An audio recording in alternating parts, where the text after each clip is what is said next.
Yo, welcome to the podcast. We're back. What episode will this be, Hawkeye? Fourth. Episode 4. We're back. We got Anton back. Yo. We're going to break down some sports stuff. We talked a little bit about basketball and MMA, what happened in the fights. We'll touch on some more because there's a lot of big MMA news. We'll touch on that at the end. But we're going to start off by, first off, how's everyone's day? Fantastic. I like working out in the hot sun. It's awesome. We're out there fucking just, Burning to a crisp. burning to a crisp. I went fishing again with Griff earlier. Didn't catch fucking shit, of course, even though they're all jumping around. I might hang this fishing stuff up. I don't know. We'll see. A couple of days. And What about you, Hawk? You seen them flying around though, jumping around? Yeah, I see them jumping. Sharpen a stick. Hawkeye was out doing job shit today. Oh yeah, stupid. You Crowd. know, just doing, work, boats and hoes, getting money. With that red polo tee. What you know about that? You're lucky you're an adult now. Why? Because if you would have gotten that job when you were like a fucking in high school, you got in the blue tee saying you was under 18. Oh yeah. You know about that, dude. Yeah. But so we're back. We're just gonna go over a lot of sports stuff, a lot of sports news. We're gonna start breaking down these NFL divisions because football's coming up. We're gonna talk about what's going on with basketball and the World Cup. We're down to the final game. I think takes place Sunday. Yeah, they do have a third place game that will be, I don't know if on Sunday, but possibly on Saturday.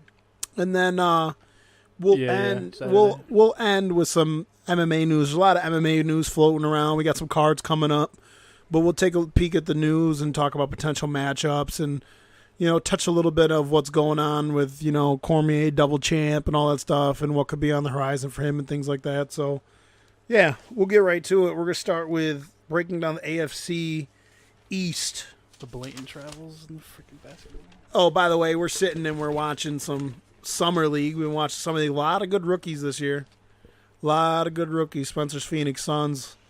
I love how all these guys are just like Paul George. Isn't that weird, drones. right? Yeah. They're all exactly. They look like it. I was watching. Except for this dude, look at number 11. He's like, I don't give a fuck. he's like, I eat my Wheaties and bench press. I'm all PG point guard. Look at him. He's probably like 6 foot, but he's built like a fucking brick. I mean, look at this guy. Long, lanky. This is the new wave of NBA. Spencer and I were talking about that. I go, there was a lot of guys I had a hard time evaluating because they were so fucking similar coming out of this draft. I'm like, how can I make my opinions up on these dudes when they all look exactly and play the same?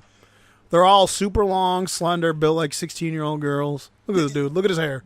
But that long, lanky, go out and guard, but then also you can guard multiple positions. Right. It's just this is what the NBA's turned into. Where's Al Jefferson at? That's what I want to know. Where's Big Al at? He'd actually be like sort of on the undercard with these dudes. Yo, you listen to me. When I was in high school, my favorite team was the Utah Jazz. The star lineup was Deron Williams, Wesley Matthews, fucking Andre Karolinko, Carlos Boozer, Bebeto Core. They just fucking were banging on dudes, man. Boozer just get the ball down low and he just be like, for Alaska and shit. Like, yo, they used to just pound the rock back in the day. Guys like Boozer and Al Jefferson. Al Jefferson played for them too. God, they're like dinosaurs now. Al Jefferson was good. Yeah, Al Jefferson was good, man. Yeah. So we're gonna start with our what's going on with preseason's coming up for the NFL. We're gonna start breaking down these divisions, talk about like the strong points of the teams, and evaluate them overall, and any news or anything that's going on with them. We're gonna start with the AFC East, and we're gonna talk about where we think they're gonna be this year, who's gonna take the divisions, who's gonna do what. So with the AFC East, we'll start with obviously, as we all probably have as the favorites to take the division, the Patriots. I have the Patriots winning the division by 12-4. What do we think about the Patriots? You got anything, Tom?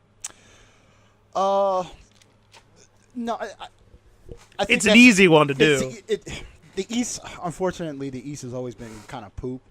So outside of the Patriots,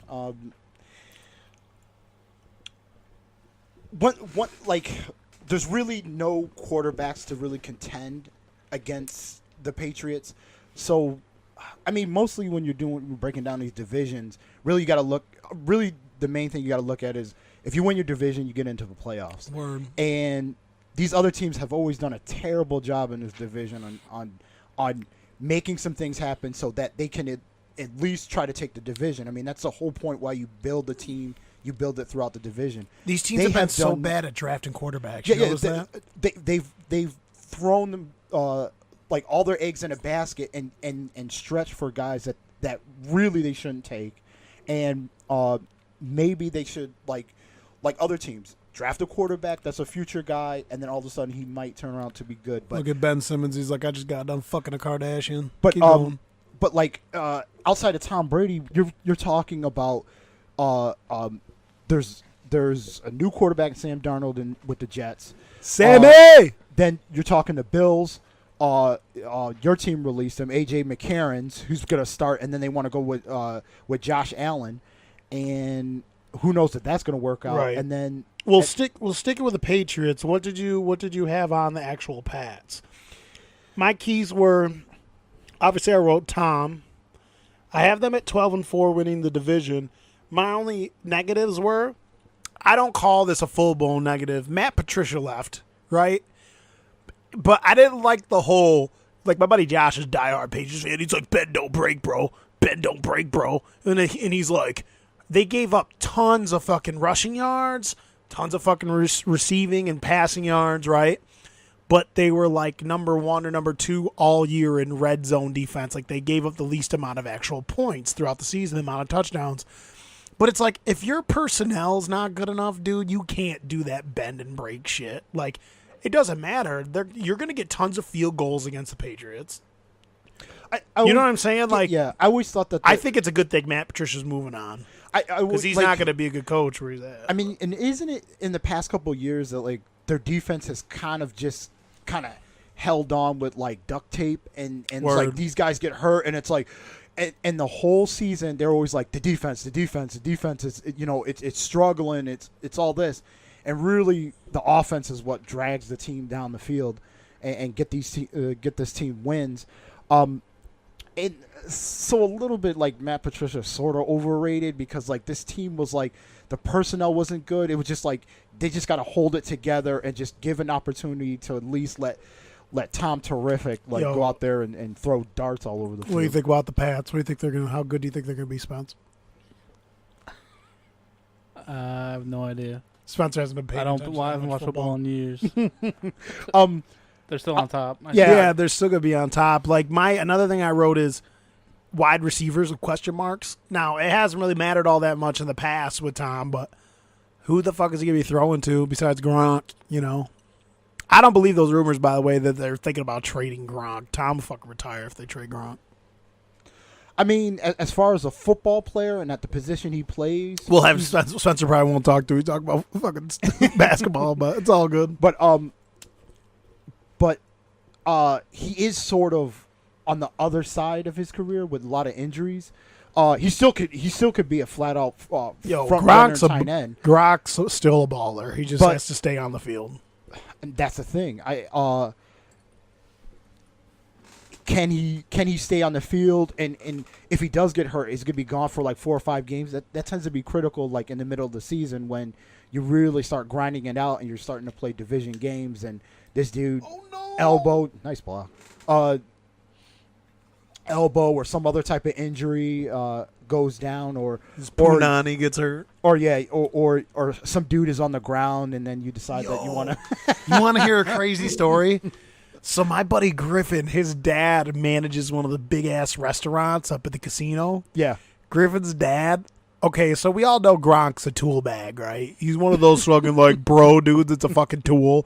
Like he's a dude who'll take his shirt off in public anywhere and just be like, make noise like a fucking retard, right? And we all know his whole family's like that. Makes sense. They're from Buffalo. Buffalo's a fucking shithole. Sorry to anyone out there that's from Buffalo. But Buffalo's a fucking shithole. That's where the whole Gronk family's from. They're like, their personalities are just like the fucking town. So my buddy Griffin, his dad had to like confront Gronk and all of his brothers and tell him to get the fuck out of his fucking establishment. How fucking savage is that? My buddy, super athletes. My buddy's dad just goes up to him and goes, if you guys don't shut the fuck up, you're going to get the fuck out of here and all this stuff. And they were like, what? Like probably thinking like, do you know who we are? He said they were just being loud like 16-year-old kids. just go fucking ball, bro, being loud and like jumping up on the table and shit. Like they're just being fucking obnoxious. My buddy's dad went over and put a kibosh on that shit. Wow, you just burned the city of Buffalo. Dude, Like Sodom and Buffalo Gomorrah. fucking sucks. Word. Buffalo. But, like, it's a shithole. And I don't know how they have a football team anymore. And what sucks is, I want the Bills. The Bills have sucked for so long, just like my Bengals have. Don't get me started. I'll talk just as much shit about my Bengals. But, like, I just wish that, the Bills, I wish they would get over a hump. Like, where are they going to fucking find a quarterback, bro? Hopefully Josh Allen's the solution. Like, they have tons of talent every year, but they can't win because, just like I tell Adam, you're only as good as your quarterback. So, we all have the Patriots winning this division. Matt Patricia's gone. He'll go suck it up with the Lions. They ain't shit. Mm-hmm. Fucking Matt Stafford holds that shit together like a Band-Aid. Don't get me started on the NFC North. Well, we'll get to that eventually. I'll but break that puppy down. So real next quick. we'll move. I have these in hierarchical order based on how I think they're going to do. So this might be a surprise, everyone. But I have the Jets in second place, and I have them going. They're not making the wild card, obviously, but I have them going 7-9, which I think it's around what they did last year, where they go 6-10. Mm-hmm. I think they'll win one, maybe go 8-8. I have them at 7-9 because they got to play the Patriots twice and stuff. For the Jets, I think Sam Darnold's going to be a quality quarterback. I really do. I think he's got a lot of skills, and I think he's a fucking grown-up. Well, Like, they needed a grown-up presence on that team, and he's played in big games. I think if he stays healthy and stuff, which he hasn't had, like, crazy issues, I don't think, health-wise. I think he got set up in a perfect position because they actually say McCown actually will go out there. Said he wants to mentor him. You mentor him, and he'll do that. And McCown played good the McCown past couple of played years, man. Gritty, tough. You know, if Grizzled. he gets touchdowns, he'll run that in. Grizzled. He's a grizzled vet. And with a very poor receiving core. No, I mean, see, you say that, but, like, those receivers played actually pretty good the past year. I wrote that down. I wrote sneaky wide receiver core because I think that receiver core is better than people think. That's a better term for it, a very sneaky one. Because they didn't have Quincy Enunwa and some of those kids on the team, like what's his name, Roby Anderson. They had Curse. Yeah, that they got in the Curse trade. got me a bunch of touchdowns in fantasy, bro. Just know about that. Oh, but that was a McCown led team, Right, but that's what I'm saying. Like they're gonna have Quincy Enunwa back. He gobbles catches. I mean, he's coming off a bad injury, but Now, with that said, do we think Todd Bowles, because I want to say he's Good on old a one-year Toddy deal, Bowles. Are they is Todd Bowles on the coach's hot seat? Oh on god, the hot seat, or maybe the lukewarm seat? I think if any, well, I've heard rumors that they really like Todd Bowles and they trust him and want to give him time. So I think they should give him a little time, see what he can do with Sam Darnold for at least a couple of years. Well, I mean, they were almost like there was the talk out there that they were going to bounce him, and then actually the team actually showed up and played tough in games, and this is they like that. This is why I think they're going to do better. That defense has improved. They got a lot of young players that showed promise last year. Jamal Adams was one of my favorite rookies last year. He was really good. They got Leonard Williams. They have really good, fast, young linebackers. And I think they're going to be a tough out this year. And they got rid of Sheldon Richardson. Yeah, who was a fucking punk ass. Yeah, and there still could be a better defense than with him there. Wait till you hear about this shit. I know you already heard about it, but my other things were I wrote power run game. They picked up who's the dude that played really well for the Browns, and you never heard about it because of the Browns. They picked up Crowell. I think him and Bilal Powell is a good little backup. Bilal Powell can catch a ball a little bit out of the backfield. I think that'll be a good duo. I think, and they don't fumble the ball, you know. So I think Low turnovers. Yeah, low turnovers. I think that's going to be a really dope little core for them, and I think the wide receivers will play well. So I think that's a solid pick as them number 2. I have them number 2 because there is sort of a steadiness at quarterback there. There is a steadiness at the coaching position, and the defense is still solid. And I think that carries most teams, and so they have some stability there.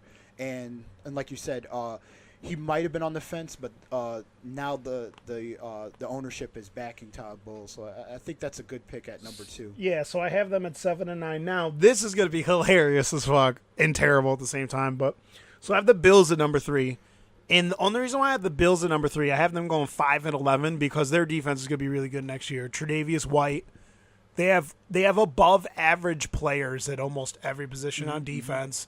They're well coached on defense. problem is this. Did you hear about LaShawn McCoy? Yes.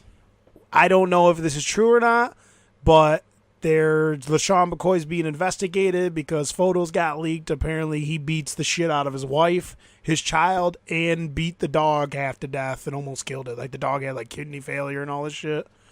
We don't know. I'm 100% the type of guy where my thing is this. Innocent until proven guilty. I know you're not in America. There's people like to act like you are. But you're not innocent until proven guilty.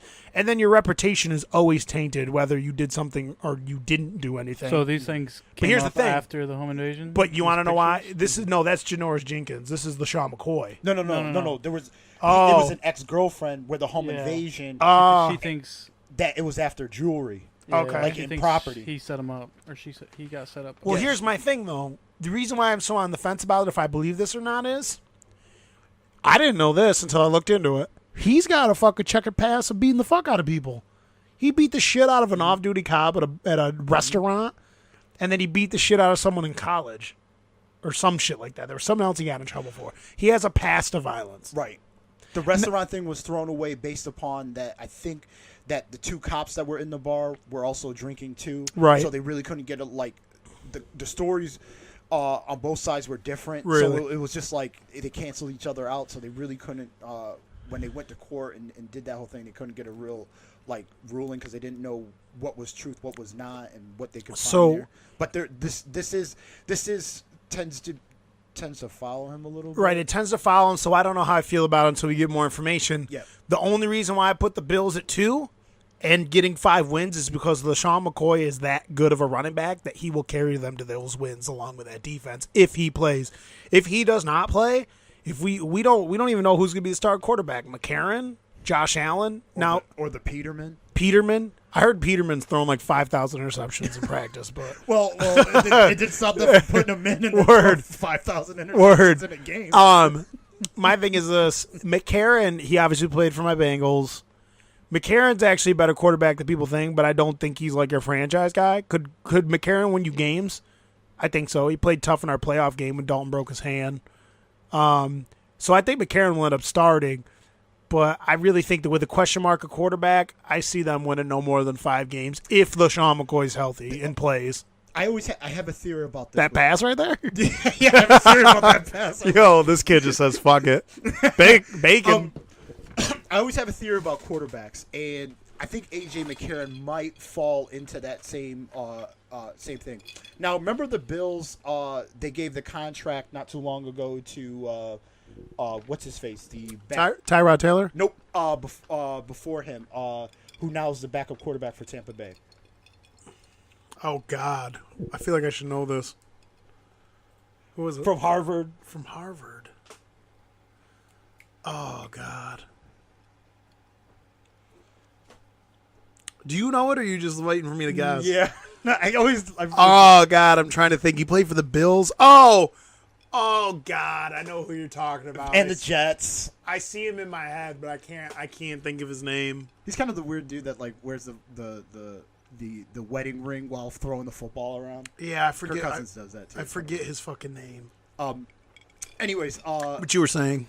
Anyway, so what they do is that these quarterbacks are perennial backup quarterbacks, right? So they're good enough to be in the NFL. They're good enough to get on the roster. They're good enough to stay with teams. But the fact is that they're like that because they're not starting quarterbacks. So what happens is that these guys come in. What happened?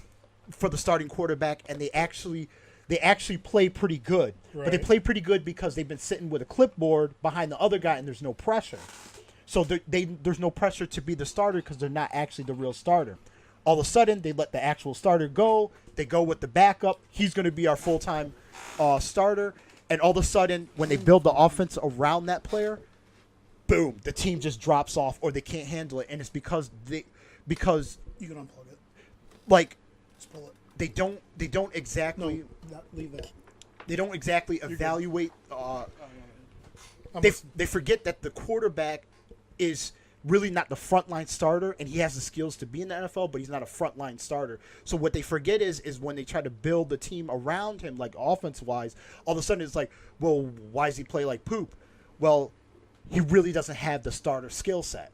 he can hang around and be a backup and cover you for a couple of games. You give him the 16 full games, all of a sudden you start seeing all the deficiencies of why he was not the starter quarterback. I pictured him in my head with the Viking beard. It's Ryan Fitzpatrick. Ryan Fitzpatrick.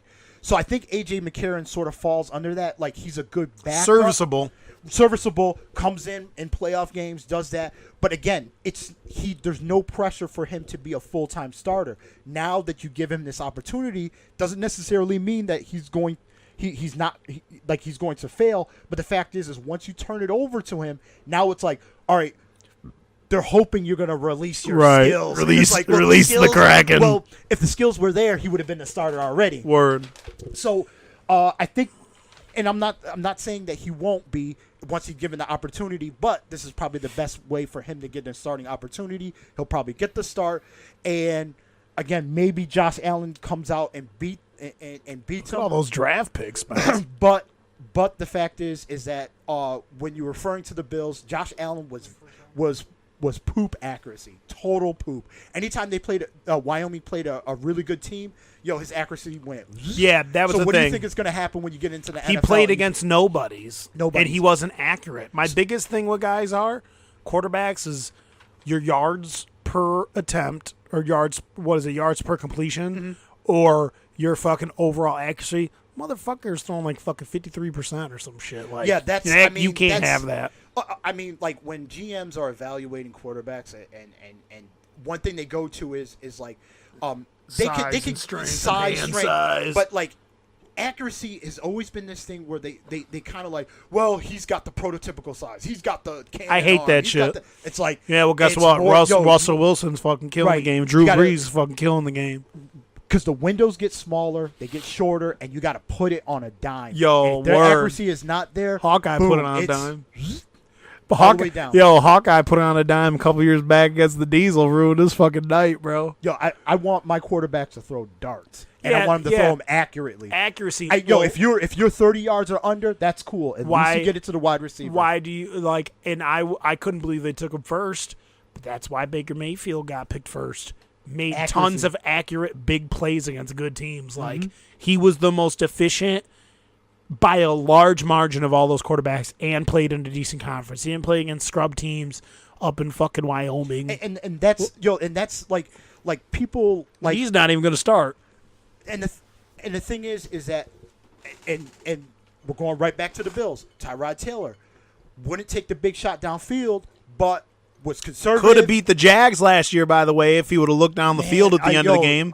Tony Romo was screaming at the TV screen. He was like, the post is open. But again, Tony would have finished going that. back to my theory is like when you give a guy that's really a middle of the road guy a journeyman job, you try to build something around him, and it's like, guess what? You're gonna find more of the flaws than you're gonna find this guy.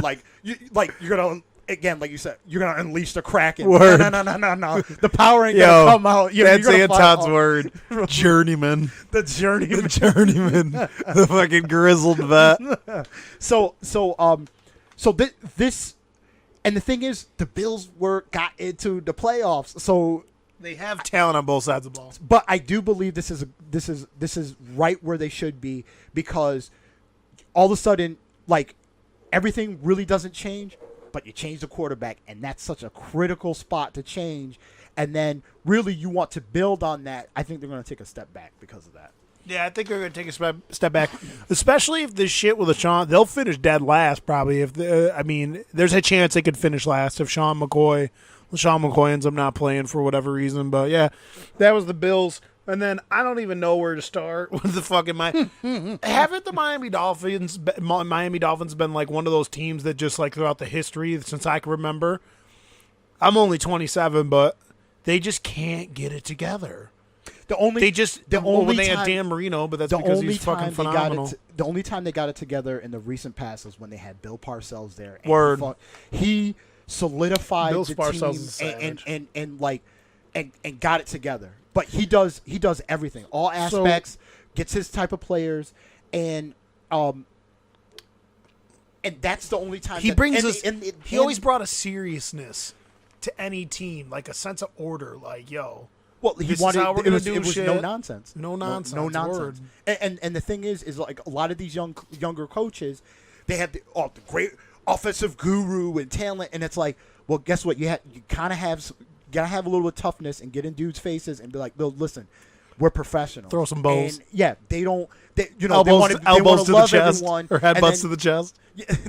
Yeah, Zinedine down, you get a little Zinedine up in your chest. But that's what you need. You kind of need someone that's like, okay, listen, I'm gonna teach you.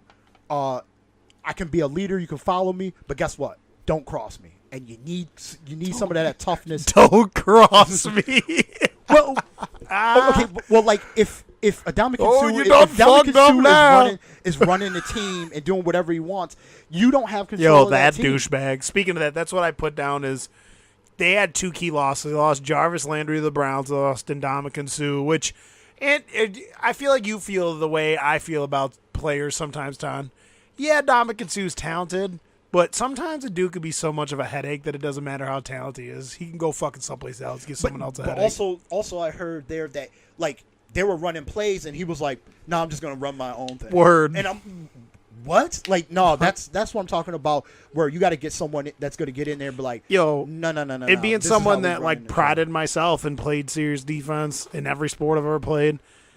Defense is one of those things where like if every man's not doing their job, you won't be successful. It's not like offense. Offense, you can in almost every single sport. Offense, you can get away with some shit and freelance some shit that you can't do on defense. If you aren't doing what you're supposed to do on defense, you will get fucking ran over. You'll get fucking torched. You'll get ran out of the building if everyone's not on the same page. You're like one person on defense. You're all fucking one unit. And that type of attitude just blows up a team, especially with a talent like him. And Who's extremely talented. yeah, by that the guys way. would follow, and then you running around doing your own thing.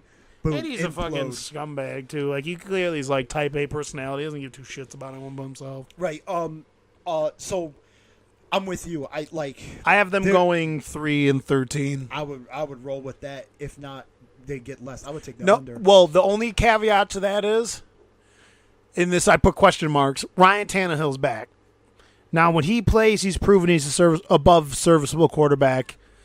You know, he does score. He scores touchdowns. He's athletic, but he's coming off like a knee injury or something. Who knows how he's going to be? They didn't draft a quarterback, so he's going to start. I mean, if they get the best they can out of him, they might win a few more games. But I have them sitting at 13-3 because they eventually need to draft a new quarterback. Taylor was a fucking wide receiver in college. He played about as good as you could possibly play. As switching from wide receiver to fucking quarterback. This is what gets me about this quarterback, Tannehill. You saw it from day one. He you can you come in with the skills. You cannot teach those skills. It's almost like Tim Tebow. You can't teach him how to rethrow. Word. Don't tell Nate that. Nate will tell you. Nate will tell you Tim Tebow didn't get a fair shake, and that Tim Tebow could have led a team to the Super Bowl. Not. No. I mean, like you at least have to have some ability. Like, let's say Rex Grossman. He kind of threw a ball that floated out there, but again, he's at least serviceable and can throw the ball from north to south. At the end of the day, he can't do that consistently. At the end of the day, there's going to come a time where you need to make a play where the game is on the line as a quarterback. It always comes a time where the game is on the line, and you got to be able to read past your first read and coverage, make dudes move, and put the ball into a tight spot far away from where dudes can get it, and only where your wide receiver can do that. And if you can't get it, and if you can't do that, you're not a league quarterback. You're not going to win games. And I love. We talked about this. I really love Dak Prescott. Until Dak Prescott gets better throwing the ball down the field, there'll be a 10-6 team every year. My thing is like a person like Tebow or like a Tannehill. If you're a GM, are you willing to stake your claim with that type of quarterback that you're going to have a job in 4 or 5 years? Right. And the fact is like, no. Right. Like, he's a project. That's how he should have been taken. You know, giving him all that money and trying to make him a frontline starter, that was a total mistake. Because it's like, well, he's learning the position. He's In 30. the NFL? Are He's you kidding 30, me? isn't he? Huh? He's 30, isn't he? Well, He's like 30 now. Like, if he hasn't learned it by 30, he ain't gonna fucking. if you listen, if you haven't learned it before you get into the league, this is a big man, grown up league. Uh-oh. Like they will crush you. Like Grizzled vets. Well, the thing is that if a GM is willing to stick their nose up, like, listen, I'm gonna trust in him. Okay, then you're gonna listen. You're gonna wait to trust in him while you're getting your stuff kicked out the fucking door. That's on you, homie. But like, don't get mad. It was like, well, I think he was. No, I would never put my faith in that. It's like, listen. Hey, don't you think they fall in love with guys too? Huh? Don't you think certain coaches and certain GMs just fall in love with dudes that suck too? Don't you think it happens every now and then? Like, there's certain guys where you're like, who the fuck is letting this? Fell in love with Tebow. Word. He was like, yeah, this is my guy. And I'm Well, like, you drafted him in the first round? Are you kidding To me? be fair, to defend Nate's stance, Tebow was a legit fucking football player, and he deserves all the props in the world for, the teams, the defense was elite, and he had dudes to throw the ball to, but he still, he ran for like 14 touchdowns, was running linebackers over and shit. Like, he deserves his props, but at the end of the day, he made one good play to a wide open slant. Demaryius Thomas's horsepower took that shit the distance. Tim Tebow can't consistently throw fading slant routes, and like, he can't throw a flag to the sideline up and out into double coverage. He can't do that consistently. He's not Aaron Rodgers. But in college they had those athletes. Right. We're talking, Right. Like you throw a little dink and dunk pass, And they just take it. They're gone. This is the NFL. It's a little bit different. And the fact that, like, listen, give him credit for the type of football player he was. But remember Eric Crouch with Nebraska? Oh, God. Listen, he played in the NFL as a safety. Word. But the fact is that he had to recognize that we'll say Terrell Pryor too, got to recognize you're not a quarterback. So he wanted to be a quarterback, and it's like, yeah, okay, I'll give him credit for being an athlete, and he did play quarterback on the college level, and you got away with that there. No. But you're not you're not getting away with that in the NFL, and I'm telling you, coach or GM, if that was me or scout, I'm like, listen, he's a good athlete. If he's willing to play another position, he'll be awesome. But if he's running my team, I'm out of here. Later. Word, I agree. Side note, sleeper team to make the eighth seed. Spencer's fucking Phoenix Suns over here. They're fucking, all his young dudes are killing the game out here, dude. Sleeper team. Suns get 45 wins. They squeak in. No, 45 wins. That won't get you playoffs in the West. You gotta get like 50. No, it does. How much did they the third place team had 48 wins. Oh, there you He's go. still fighting though for like the fifth. Yo, summer team. Every kid on summer team is out here wants a fucking spot on Hawkeye's roster. Yo, look at this dude. Almost gets the rebound over two dudes. I mean, how many wins? But in the West, it's going to be tough to get wins. Yeah. Alone I think the Suns are on the rise. I really do. I really think his team's on the rise, dude. This is exciting. Well, it's also smart that don't feed into every trade and don't Word. Like, okay, listen, stick it out with Booker, stick it out with the young talent. It'll turn around, but you got to save those picks and get the young talent. And when you give away the picks, and then it's like, oh well, we'll make a trade for this old bum, and then it's like, oh, okay, well, we had young talent here. Well, got to keep young talent. You got to develop young talent. My only caveat to the young talent thing is, if you know you could trade future picks for dudes that are dirty now, I would always trade future picks for dudes that are dirty now. If you're ready to take Right, the step now, right. if that's a project Right. 5-6 years down the road, then it's like Right. you're just wasting those picks. You might as well just keep those picks and develop them. So we did the AFC East. Obviously, we got the Patriots going 13. What do we got? I have them going 12-4. Jets 7-9, possibly 8-8. Bills and Dolphins rounded out the bottom because they're fucking. And I'll throw this in. Adam Gase is definitely on a serious hot seat. You think so? I think so because he wasn't able to reel this team in. Again, Jay Cutler. Outside of the Patriots, the division is up for grabs to try to maybe get a playoff spot. He has not been able to control any of the players that he's had on there, and then players like Landry, they want out. And the fact is that you got to get some stability with the coach. And if this team is still a mess, I mean, listen, you could be a really good offensive guru, but I don't see the offense going. And then you have players like Ajay, all that, and all these guys. Are gone. Yeah. You're gonna have to make something happen. I mean, you can't sit as a doormat of a division and think you're gonna keep your job for very long. I think he's on a serious hot seat. I got a serious question, real quick to Hawkeye. Didn't DeAndre Ayton look way more jacked when he was in college? Doesn't he look like he's got a little flab They all on him look right taller now? and jacked. No, like in college. Probably who they're playing against in college. Like in college, he looked like he was shredded. He's got a little fussle going on here in summer league. I remember Maybe he was when I thinner. first seen I don't know. DeAndre and he looked like he was fucking on D-ball. Could have just been thinner. This maybe. dude keeps pulling fucking J's and he's hitting them too. That shit's wet. So yeah, and then we'll move ahead to a more interesting division because this one's gonna be fun. This is actually one of the divisions I'm looking forward to seeing in football next year because I think it's gonna be really close for all these teams. But we do the AFC West. We'll start with the Chargers. So I have the Chargers going 11-5. And obviously I wrote down, Phillip Rivers because Phillip Rivers is savage. He's got a monster receiving core, and I think that defense is going to be really good. Joey Bosa, they got good defensive backs, and they drafted one of my favorite players in the draft, the safety. I was trying to remember his Out of name. Florida State. Yeah, I was trying to remember He's his really name good. earlier. They He's gotta really steal- good. They got to steal. They stole him, 17th pick. Yeah. It's hard to say with them. You're picking them at 11-5. It's hard to say. They always start slow. Yeah, they And do. for some reason, like they play to the team's competition. So Right. what I'm saying is like if they play the Browns, they'll play to the Browns. Right, If they're they always in dogfights. Yeah, but they always get this slow start, and it's like everyone knows that. But it's like, can they just find 1 year to put a whole? I think season this is going to be together? that year. Oh, they got the running back too who's nasty. What's his name there? Gordon. I think it's going to be that year. What do you think? I have them winning 11-5, 10-6, somewhere in that range. You know what? I almost say it's a safe pick because you don't know about Kansas City. Oh, And I the know other- about Kansas City. Keep talking. We're going to talk about that now. I know. I got some stuff written down for Kansas City, but I always get into this fight in my head about the Chargers. Like, man, they look so good on paper. Man, they got the talent. They got the Even guys when on the they had outside, LT, remember that? and they still find a way. Still find a way to not find go a to the way Super Bowl. outside of the playoffs. And they did the same thing last year, where they gave up the Those shoes. They gave up the game and they gave up the games early in the season, and then at the end of the season, when they're still in a playoff dogfight, and it was like, man, that 1 or 2 wins early in the season could have got it would have been a no-brainer there.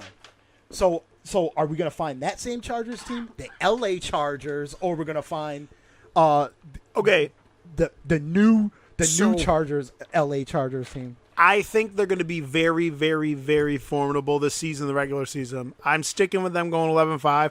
I think they're going to be really, really good. You can't deny the talent on that team. Defensively, they're going to be beasts next year. They got pass rushers. They got fucking corners coming out the ass. They got new pickups on defense. Homeboy's healthy there. Who's the guy I like in fantasy? I pick him all the time. I have him on almost every fantasy squad. I had him last year, Rivers? Spencer. Who's the wide receiver for Rivers? I see the kid with the beard. Who catches Cardell. everything. No, Bald with the beard. I always Yes. forget his name. not Keenan McCardle. That's Keenan old school. Allen. Keenan Allen. You said Keenan. Keenan McCardle. Old Keenan school Jack. McCardle word.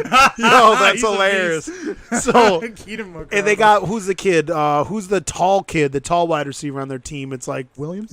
Mike Williams. Mike Williams can play.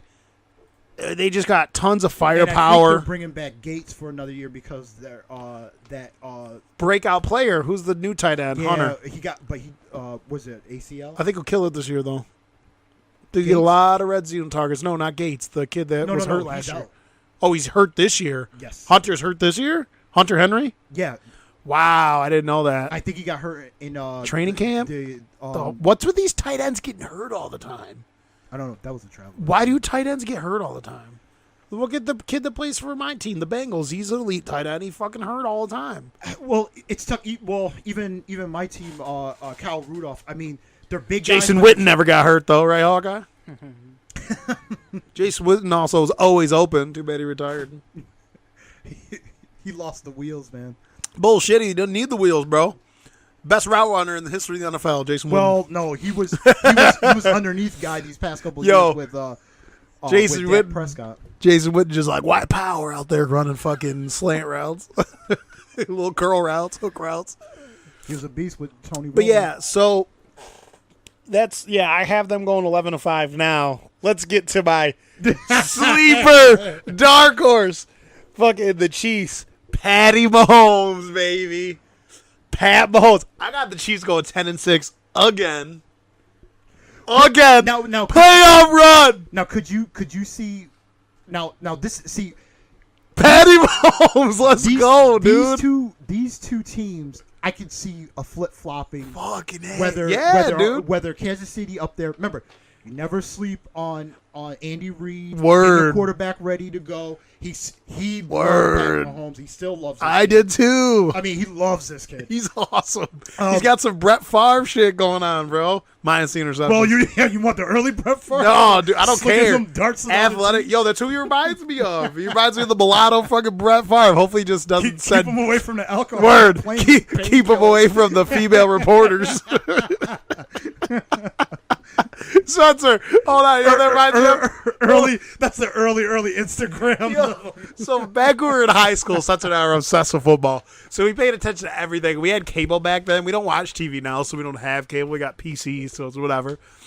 But I remember when they were like, when it was coming down to Brett Favre actually leaving the Packers, dude, Spencer and I would tune in every day to see if Brett Favre was actually going to leave. Remember, Spencer, the time that the one dude, he's coming. The corny, red-headed reporter. Oh, here's Pacquiao about to get knocked down in front of his wife. Anywho, fucking, this reporter's like outside Brett Favre's house, right? And he's like, all of a sudden, he goes, he's like got his finger to his ear and all this shit. And he's listening to the guy. He goes, he turns and it's live. He turns right to the camera and goes, Brett Favre's come out of his house. He's got into his vehicle. He's leaving. And he looks at the screen and it just like gets quiet. And that's when I would fucking die laughing. We're like, leave the man alone. Yeah, Yo, that's ridiculous. This is a boy. Pacquiao can ball? Yes, Oh, he can ball. Filipino national team, bro. He can ball. Look at him with the Steph Curry. I think he owns a team and he's What? playing. What? Ball. Look at him.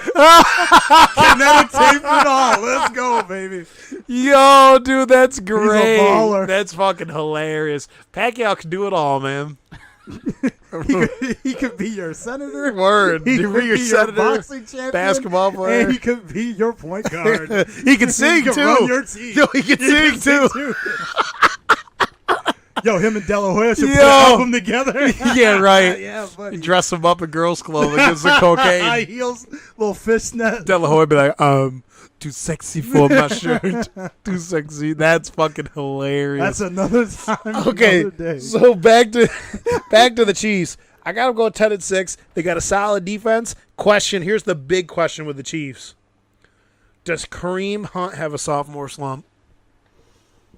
You seen Kareem Hunt play, Spons? Beast.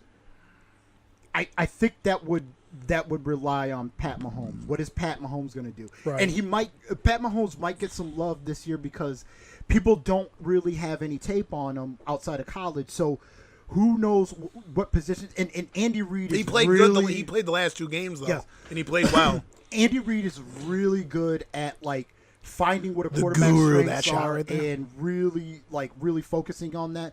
Again, Alex Smith wasn't a deep thrower downfield, but then they were running a lot of trick plays, doing stuff. And Accurate really quarterback. Accurate quarterback. Making the right plays. When Now they had he's Alex got Smith. a quarterback with a gun. Yo. What is he going to unleash? Yo, this year? that fucking kid, I'm telling you, when I first watched his game tape a couple years ago, I fucking fell in love with that kid as a player. Like, as a quarterback, I go, God, I wish the fucking Bengals would have just traded Dalton or some shit and got their hands on him. I love that kid. So, But this team is still stacked. it's stacked. They got good and coming good off wide a receivers. playoff berth. Were good wide receivers, Mm-hmm. explosive. Pat Holmes played in a system where he was either throwing the ball down the field or the middle of the field. Wasn't throwing he was never throwing slants. He wasn't throwing curls. He was either going to the middle or deep down the field. She knows I'm doing a podcast. Down the middle of the field, deep, or he was throwing bubble screens and stuff like that, which Tyreek can go down the field or he can catch those bubble screens. I just think, and they got Travis Kelce.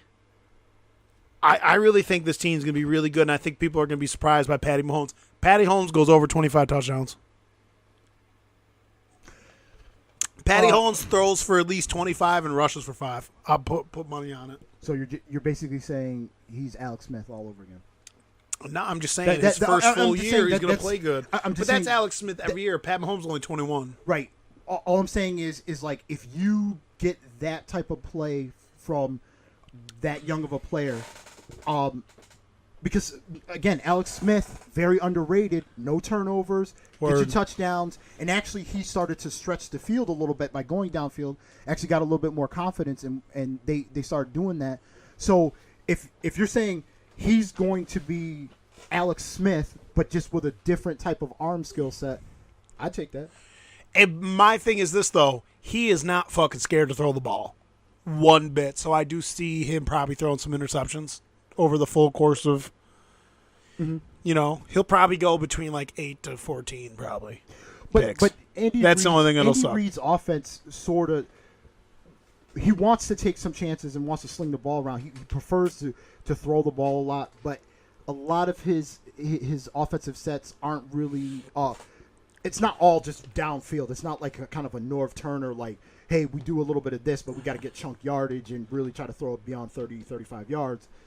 But he does reel it in so that you can get a lot of volume passes and really stretch the defense out. So this could work.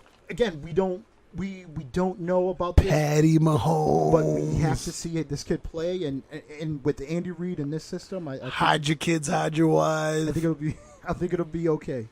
So what do you think they're going to go? I have them at 10-6. Again, this is where I was saying this could be a flip-flop. You Yeah. could either have this team or you could have the Chargers, Word. depending on how you start, how you play.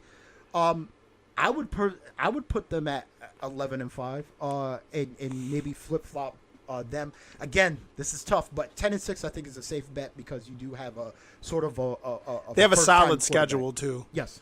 Here, moving on from them, which this breaks my heart because this man was the whole reason why I decided I wanted to play football.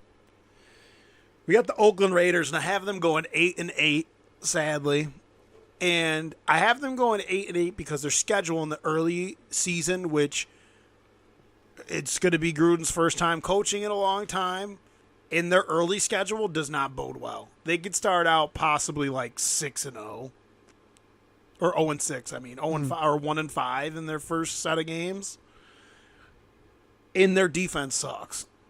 Like, their defense is trash. They have a brutal schedule. Their defense is trash. It's his first year back coaching.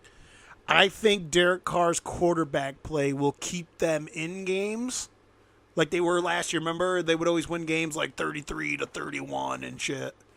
I think that Derek Carr will keep them in games because they got their offense is explosive, and with Gruden running the offense, we'll see what he has. To add little wrinkles to that, but I see them going 7-9, 8-8, something like that. I think their schedule is too hard. I don't think they're going to be able to bounce back from their early. I think it's portion of the reasonable, schedule. and actually, I could see them going anywhere from 7-9 to 6-10, obviously because of the hard schedule. But also, Derek Carr has a fantastic arm. He could sling that off his back He's foot a gamer. and throw it deep downfield. Long But dick that's style. that's sort of the issue. That's sort of the issue that I have with him. He's sort of Dante on, DiVincenzo. and he's sort of on, and then sometimes he's sort of out. He gets so emotional, and Right. it's sort of like a Phillip Rivers type thing. But Phillip Rivers can really get emotional and keep playing at a high level. I think he's a little young where he gets emotional, and then sometimes it starts to affect him a little bit. And the thing is that sometimes he can keep them in the games, but then also the reverse, he can get them out of games. Right. Too. And that defense really doesn't help him out. So then when it gets really tough, that defense kind of doesn't hold up. And again, Gruden is more of an offensive guy, not a defensive guy. And I don't really think they did any significant upgrades They to defense. didn't really pick up much for defense. And they went into the draft and they started going with offensive linemen and all this. And I'm like, I thought they had a good offensive line. And they didn't. It's try to old. address That something offensive they line's getting old. They needed to at least try to hold that offensive line or get someone else. But they really needed to address the defense. They didn't really do that. And that's a tough division with the type of quarterbacks that you have in that division. Yep. I think it's going to be a rough road because once they get through the regular schedule and then they have to start playing their division. Remember, it's sort of a black and blue division. They sort of muck it up in that division, and it's getting real tough. And that division's gritty. tough, man. And They beat the fuck out of each other. I think they're going to be I mean, I could easily see them at like a 6-10, 7-9. And then lastly, I have the Denver Broncos going 6-10, and I only have them going 6-10 because their defense is really, really good. Now they've lost some players on their defense, but I have them going 6-10 still in this division, getting 6 wins. One thing I wrote is Chubb and Miller. Is Bradley Chubb going to step up? How well is he going to play alongside of Miller? Because I do think they're different players.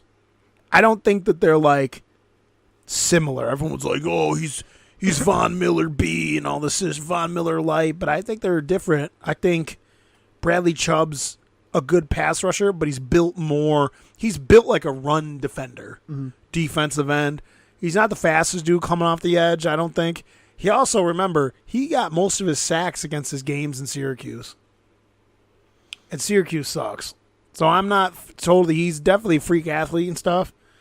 I also wrote 2 of my favorite rookies who I think will contribute day one to this team. Cortland Sutton, big body wide receiver. I think he's going to contribute day one.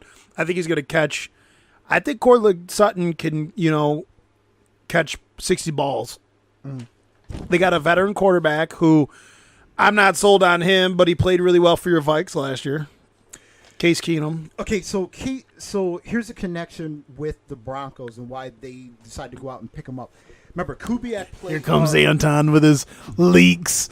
Anton's got this his thumb on the pulse of sports world. Anton just got done talking to fucking Adam Schefter. Adam Schefter on the line here. This is not a leak. I'm not going to name any names. This is actual fact. Kubiak obviously coached the Texans. He drafted Keenum when he was with the Texans. Obviously, he bounced around, went to the Rams, went to Minnesota. He played real well with Minnesota. So Kubiak is in the front office with the Broncos, with John Elway, and this is what he thought that Case Keenum could be. So obviously, they were the one to say, hey, we want to sort of solidify this quarterback position. Let's go grab Case Keenum. And they think that Case Keenum could still play at that same level, but it will remain to be seen. Obviously, a little bit different of an offense, but we'll see if Case Keenum can stay the same. But again, we're talking about different weapons. We're talking about a whole different team. But that is the connection between Keenum. It's Keenum and Kubiak, and that's why he was brought in. And I think there's a good chance rookie Royce Freeman can win the starting job for the Broncos. So look for him to make a flash. I thought their draft was pretty good. Royce Freeman out of Oregon, power running back. I like him. I like Cortland Sutton. So their rookie talent mixed with that defense and a veteran quarterback, even though I'm not sold on the quarterback. The Vikings were fucking savage. They didn't have a single spot on their team. They had no fucking holes. Was it out of the question that you thought that Case Keenum could win you playoff games? I like that Kirk Cousins signing though. Swaggy Kirk. Well, okay, you so like one that? thing One thing Case Keenum does do that sort of Kirk Cousins doesn't do, and which could possibly be a good help to the Broncos is that he does not turn the football over in the red zone and actually make some things happen to get red zone touchdowns, if not field goals. So he's actually pretty good when it comes to that, which is especially with a really good defense, and you can shorten the field up, and then he makes really good decisions there. On the flip side, Cousins doesn't do that so much, but Cousins does do a lot of dinking and dunking. And Cousins is a beast, though. It's pretty accurate, and he's a really good quarterback. So that was something I'm pretty sure that they saw was like, hey, listen, when they get into the red zone, they've converted when he was with the Vikings. So they're going to have, and he's going to have a little bit of tall receivers, actually receivers that are tall and actually will play for him. Latron Treadwell. Anyways, who was a bum. So now, Treadwell sucks. Tall receiver, and then couldn't find him on the field because obviously he doesn't know how to get open. Dragon. So he will have some big, tall weapons on that team, which is actually probably will help him out. So, have you seen Cortland Sutton? That's gonna help him a lot. Cortland Sutton, I think, has a chance of being Rookie of the Year. Cortland Sutton, 6'3", 220 pounds, can run, catches everything. Hoo-wee. But yes, I do probably agree. The defense is good, but they have definitely at quarterback at that position is really plagued them the past couple of years. So the Broncos, maybe they can catch lightning in a bottle with Case Keenum and maybe really get that thing going. All right, so that was our breakdowns of those two divisions. We'll next week do two more. Moving on, we'll do a brief little touch on what's happened in the World Cup. France pulled out a win over Belgium to advance to the finals, and what do you know?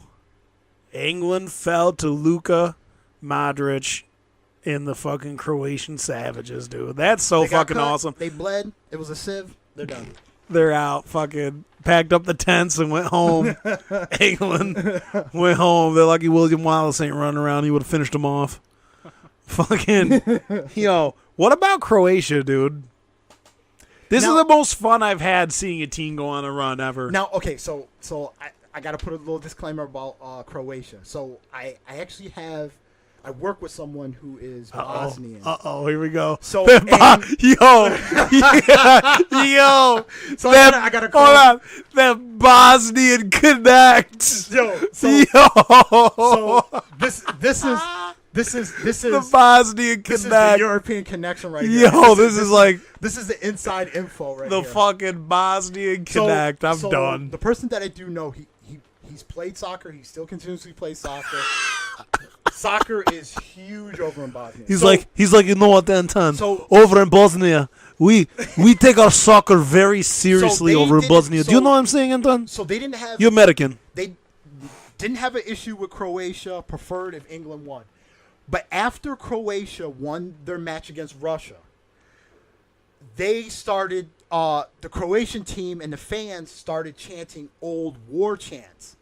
Now, the war chants were of the recent wars between Bosnia, Albania, Serbia, and obviously Croatia was the main country that was like ensuing the fighting. So a lot of those other countries aren't too, they weren't happy about Croatia, and they started the wars and broke down their country. So they started to sing those old war chants from those wars. And I heard about that. Serbians, all of them, they were like they hope they fucking. I heard something about that. Yes, they were. They said something about that in the news, didn't they? They were not happy about that. Like when they're singing their songs and for their country, it was all old war songs. That's awesome. Yeah, though. and that's fucking dope. There's some ugliness going on. He was like, Anton, where I come from. No, I don't want that. He was like, I'm not for them. He was like, that wasn't cool, and he was done with them. He's like, Anton, where I come from, they bring out the war cry, Anton. They bring out the war cry. You fuck with my family, Anton. We take shit super serious, That's Anton. a really good Russian accent. I don't know. I don't know what Bosnian accent is. I'm just trying to do an Eastern block. You know what, Anton? That's pretty close. You think you like soccer, Anton? I fucking cut off a hand for my country. So that's the little backdrop of the Croatian team. And also, this is the same final as in the 98 World Cup final, which it was France and Croatia, which obviously Zinedine Zidane got the word for France. A little blast from the past, but not that old school blast from the past. And if you talk about his mama, his sister, he will headbutt you to the ground and he will not get up. He will cave your That dude was such a pussy. Yo, I'm a firm believer that I feel like I was talking to my mom about this the other day. I'm not a big violence condoner, and obviously, like, cracking people is the only thing I've been good at so far in 27 years. But like, travel. I feel like you should be held accountable for your words, and I feel like there's nothing wrong with a good fist fight every now and then. That dude got what he deserved in that fucking final. You bet your ass he didn't get up, because Zinedine Zidane laid a fucking ass whooping. He got off light on that shit. True. That dude got off light on that shit. So, but this is going to be. I think France is going to win this game. Yeah, I think so too. I'm rooting for Croatia though. Croatia has played well. They've had the system that they're running seems to work. Hold on a sec, guys. I'll be back. They seem to run it through Modric, so it's a pretty solid setup for this World Cup, but I think France is going to win on Sunday. Sadly, we had to pause the podcast. Sorry about that. Anton had to leave. Basically, Anton and I are both in agreement that France will probably beat Croatia, but I am rooting for Croatia. I've had so much fun watching them. They play so tight as a unit, as a team. They're well-rounded. They just want to win so bad. So I'll be rooting for Croatia. Hawkeye, now it's time for... I would think, I don't know how hard they play for it, but who takes the third place? That'll be between Belgium and who? England. England? Oh, the fucking Belgium will smoke them. That'll be a buzzsaw game. Belgium will smoke England. They're still bleeding. But anyways, we'll get to Hawkeye's expertise to round this out. We'll talk about some basketball stuff and some MMA stuff. So, I guess we'll start with some quick thoughts on the free agents. Lake Show, LeBron James. What do you think about that, Hawk? I don't care where he plays, but I definitely think they're going to be better. But I don't think they're going to be... They won almost 30 games, though, didn't they? Yeah, I think they won 30. With those guys. That's what I said. Nate tried to say it was 25.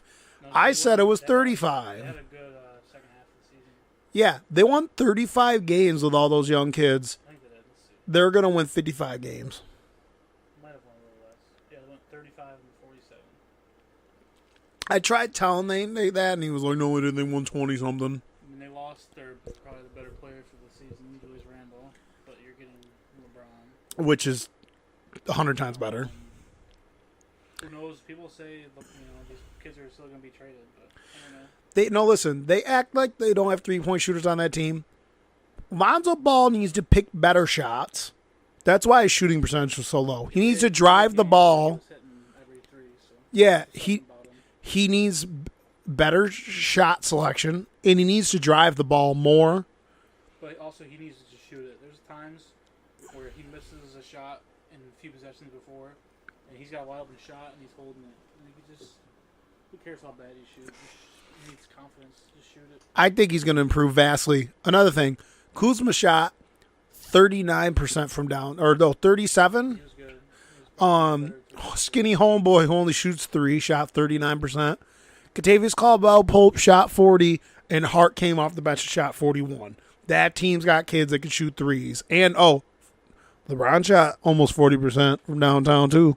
Yeah, his best So, defensive years. everyone can fucking suck it. I think they win. I think they go into the playoffs. I call right now. They go in the playoffs, 3rd seed.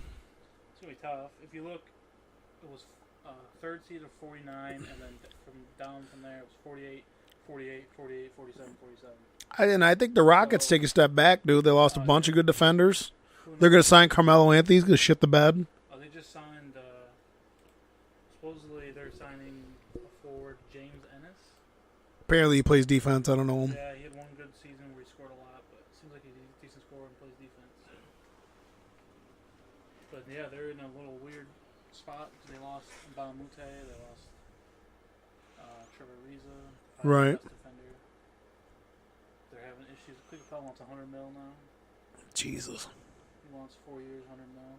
They offered him like 60 something. Yeah, I don't know. I wrote. We got DeMarcus Cousins going to Golden State Warriors on a 5-year deal. Did you really? Yeah, you didn't see that? No, I didn't know. DeMarcus Cousins, where have you been? Hawkeye's supposed to be like the friggin' 5-year deal, though? no, a $5 million deal. Oh, okay. They said 5 years. I was gonna say, such as a liaison out here for basketball. Yeah, it was like $5 million. He ain't even gonna play till late in the season, so Yeah, he'll probably play a few weeks before the playoffs start, just to get I mean, if under him in his legs. that's gonna help them a lot, if coming off an injury, he's even half of what he normally is. He's doing it for himself, though, because he hopes to show that he can play with a good team still. But he could have done this with the Pelicans. I don't know. Word, he got offered shit. Everyone acts like no one wanted him. Well, That's fucking false. Pelicans offered him $20 million a year. Yes. They didn't want them. Speaking of the Pelicans, well, no, did he play for the? Did Tyreek Evans play for the Pelicans at one point? He did, didn't he? Not last year, though. It was at some point he did, but it wasn't last year. Tyreek Evans signed a contract with the Pacers. I think that's a really good pickup for the Pacers. His career is so weird. When he got drafted, Nate and I loved him in Sacramento. He has some of the best driving skills I'd ever seen. Like his dribble drive skills, Euro step, spin move. He averaged 20 a game, I think.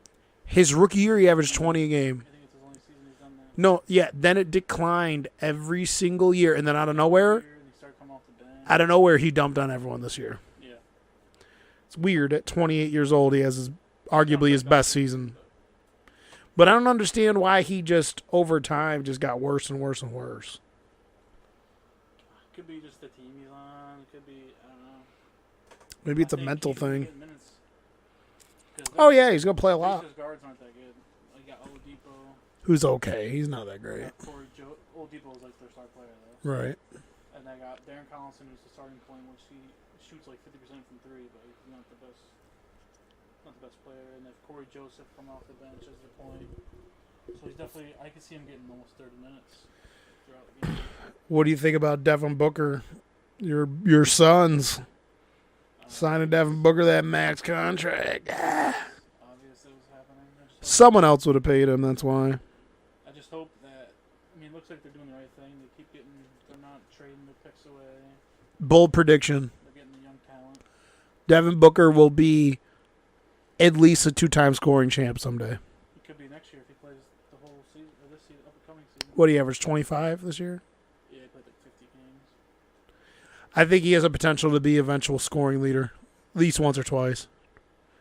He's lights out. Team around him, He is lights out. offense and everything. And they have Brandon Knight, who should be their starting point guard, who was really good before he got hurt. 17 points, Right. point guard. So 8 this assists. this is probably the most baffling thing to me, and I want your opinion on this. Paul George re-signed with the fucking Thunder. Like, I get it. Everyone loves Russ and stuff like that, but Christ, I don't know. I don't know. I mean, he probably doesn't want to play for. If he left this team and played for the Lakers, Why didn't he go to LA? he'd be playing for 3 different teams in 3 seasons. I don't think players like a high upper, echelon player. I don't think he wants to be hopping around teams like that. Or something. It's LeBron go there.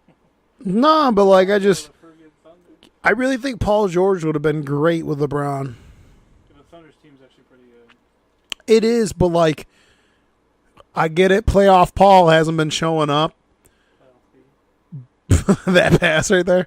Playoff Paul hasn't been showing up, but like, let's be real here. Who do you want taking a shot in the playoffs? Out of those two, probably Paul George. Is homeboy gonna make the right plays?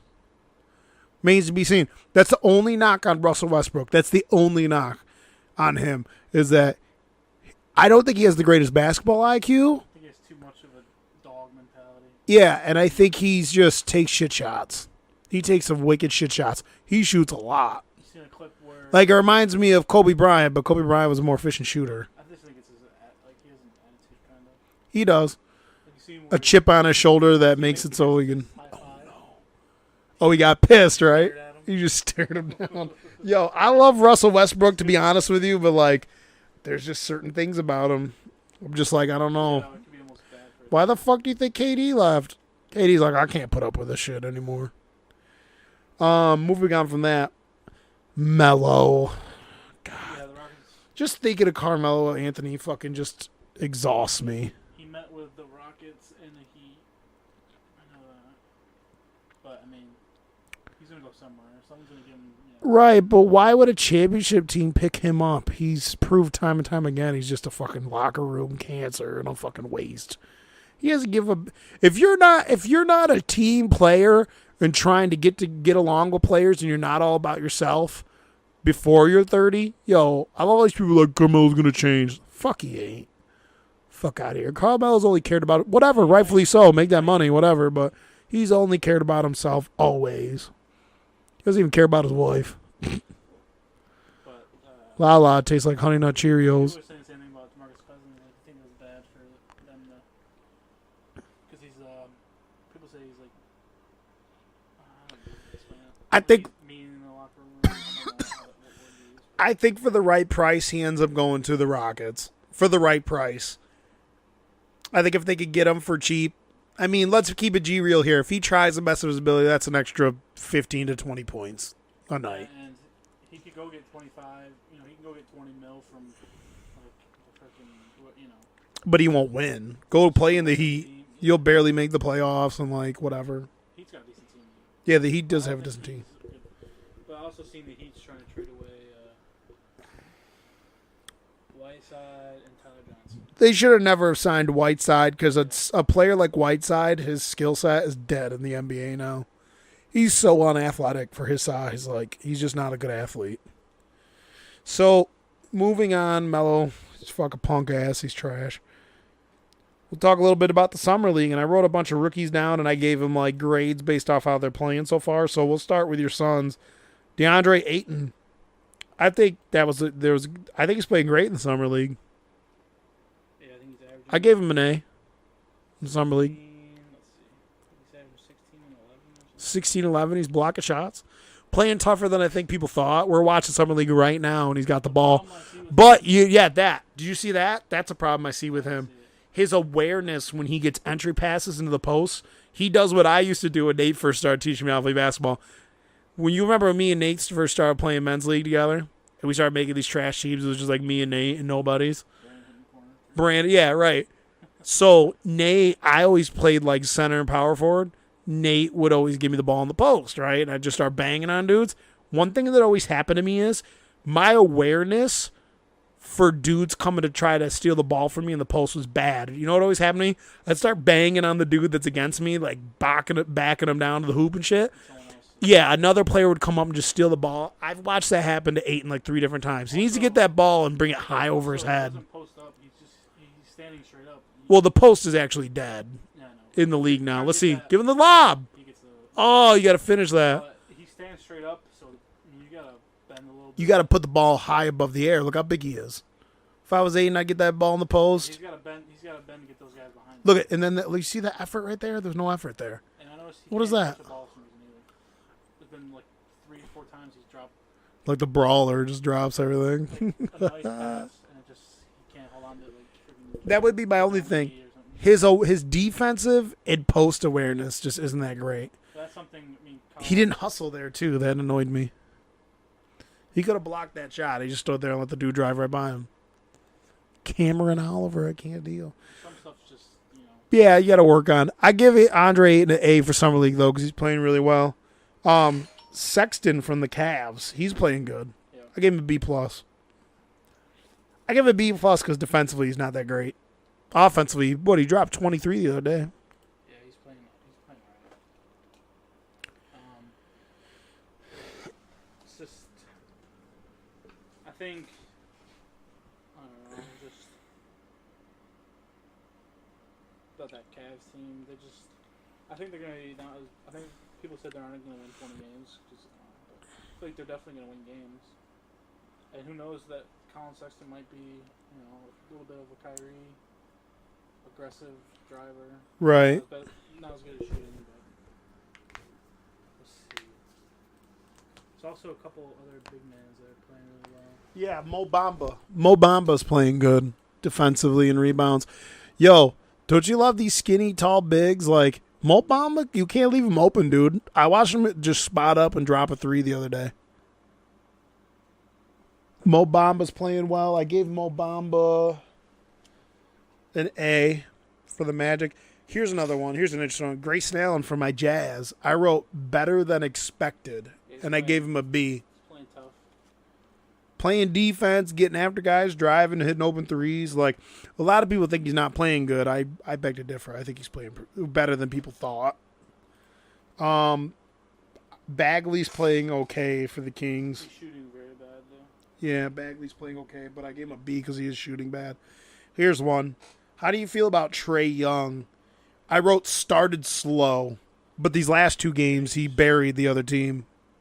I just think you can't judge too much summer league. Right. Different rhythm and all that. He buried the last 2 teams he played. Yeah, you can shoot. Everyone knows that. So. Well, he's a really, really good passer, though. That's where he's going to make his bread and butter. He needs to be like an 8 to 10 assist guy. You know who he reminds me of? A smaller Ricky Rubio who could shoot, but he's just not athletic. Trae Young's not athletic. If he reminds me his offensive game, besides if you take the threes out, he reminds me of Rubio. Guy's got handles, guy who could pass. Yeah, Not the most athletic, but he's tiny. They say he's 6'2", but he ain't 6'2". Oh no, he looks like he's 6 feet. There's the guy the Bulls drafted. Wendell Carter. Junior, right? I wrote okay. I didn't like the pick for them, but he's playing all right, right? Averaging the most points out of all the big men. Right. Shooting, scoring 17 on 63% shooting. Yeah, not bad. 8 rebounds. He doesn't play defense though, does he?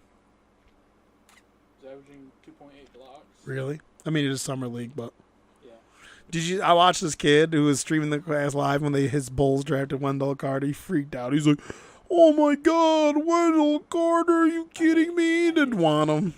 I know people want certain people for their team. Right. People complain way too much. The only dude I freaked out for the Bengals was when I wanted them to draft Andy Dalton, and they did, and I was so fucking hyped. I was like, Super Bowl! Were you talking about how I think it was on the one that got deleted, but you're talking about Stephen A. Smith when Porzingis got drafted. That's Oh my God. I know Stephen A. Smith's like, Then their favorite player. Right? he's like, Kristaps the Mock of the Apocalypse coming out of fucking Lithuania. This is perpetuous. This is garbage. Garbage. Not many players are as good as they are, the first season.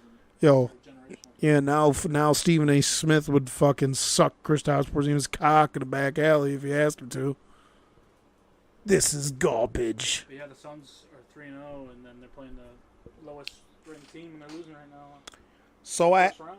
I haven't seen Justin Jackson or whatever his name is for the Grizzly play yet. Have you? Jaren Jackson? Have you seen him play? He had a few big scoring games, which I think is kind of skewing his points per game. He has averaging 13 points. But I know he had like 2 20-point games, I think. And then one of the games he didn't Because do too well. Spencer's a basketball diehard. He's been watching all the summer league shit. Have you watched Luka Doncic play? No, I haven't seen him play actually. Has their league started? That portion of the summer league start? Because I know some leagues start at different times. Like they'll do 2 leagues, 2 areas of the map, and then 2 areas of the map. I think they are playing. Let's see. My only knock on Luka Doncic is Yeah, he's not playing in summer league. he's not playing in summer league. No. Some players do that. And maybe they think because he's technically a pro, but I think he needs to be playing. Especially if you're first year in the NBA, no matter how long So- you've been playing. I do think Luka Doncic is going to play better than people think, but you know what? I agree with something Colin Coward has said. I went back and watched his tape. Yo, he does not pop athletically. Oh, yeah. He's not athletic at all. It looks like it in his... He looks like he's stuck in slow motion. But when you watch him play in Europe, he looks kind of athletic, but I don't think it's going to... Yeah, he looks that's case in point. He looked decently athletic in Europe. Where they're good technical, but they're not the most, not the most athletic people. I think he's going to get a lot of assists. He's going to knock down 3-point shots, but I don't think he's going to be a killer offensive scorer. And I don't think he's going to be a good defender. So I kind of not high on Luka Doncic. Just you got to have athleticism in this league. Who else did I get? I put. Okay, so I don't know if this dude's played yet, but I really liked his game tape. The kid the Nuggets drafted, Michael Porter Jr. I know, his game tape wasn't. He didn't have a lot of game tape in college. I don't think He didn't play in college. 2.5 games. But if you watched him in high school, Yeah. freak athlete. It's a risk. I mean, people say it's a steal, but I don't think he's playing because he's not fully even healed yet. See the fucking wingspan on that kid? Yeah. He looks like a bigger version of Kevin Durant. I don't think he's athletic as Durant, but Definitely mass. He's bigger size-wise. hey, he looks like a tall ass battle tank. And then he hasn't played in summer league. My last one was my dark horse, and scouts were super high on this kid, regardless, right? Because he worked out so well, apparently. Dante DiVincenzo. Yo, the scouts loved him. Yeah, he single-handedly won that fucking finals and the fucking national championship. But when he tested for scouts, every place that he tested for and did workouts for, they fucking loved him. He's really athletic, knocks down threes. Like, he's gonna see playing time in the Bucks. They don't got guys like him in that rotation. They don't got a twitchy, fast wing guy like that can handle the ball and shoot. No. So I think he's gonna get playing time. Look for him to, surprise people. I think. What else do you have with basketball? Like anything you're looking at? Any guys? Oh, Kevin Knox as a disclaimer for the Knicks. He's playing pretty good. I was saying to Anton, he reminds me of like a poor man's shorter version of like how Giannis plays. Like he's good. Guys are like 6'8". Like he's all right at everything. He's a master of none. Yeah. He looks like he plays hard defense though. Anything going on that you were interested in? Anything you're seeing? You've been watching the summer league. Any other kids that are sticking out to you? I've been checking stats, but I've only been watching the Suns mostly. But I'm trying to think.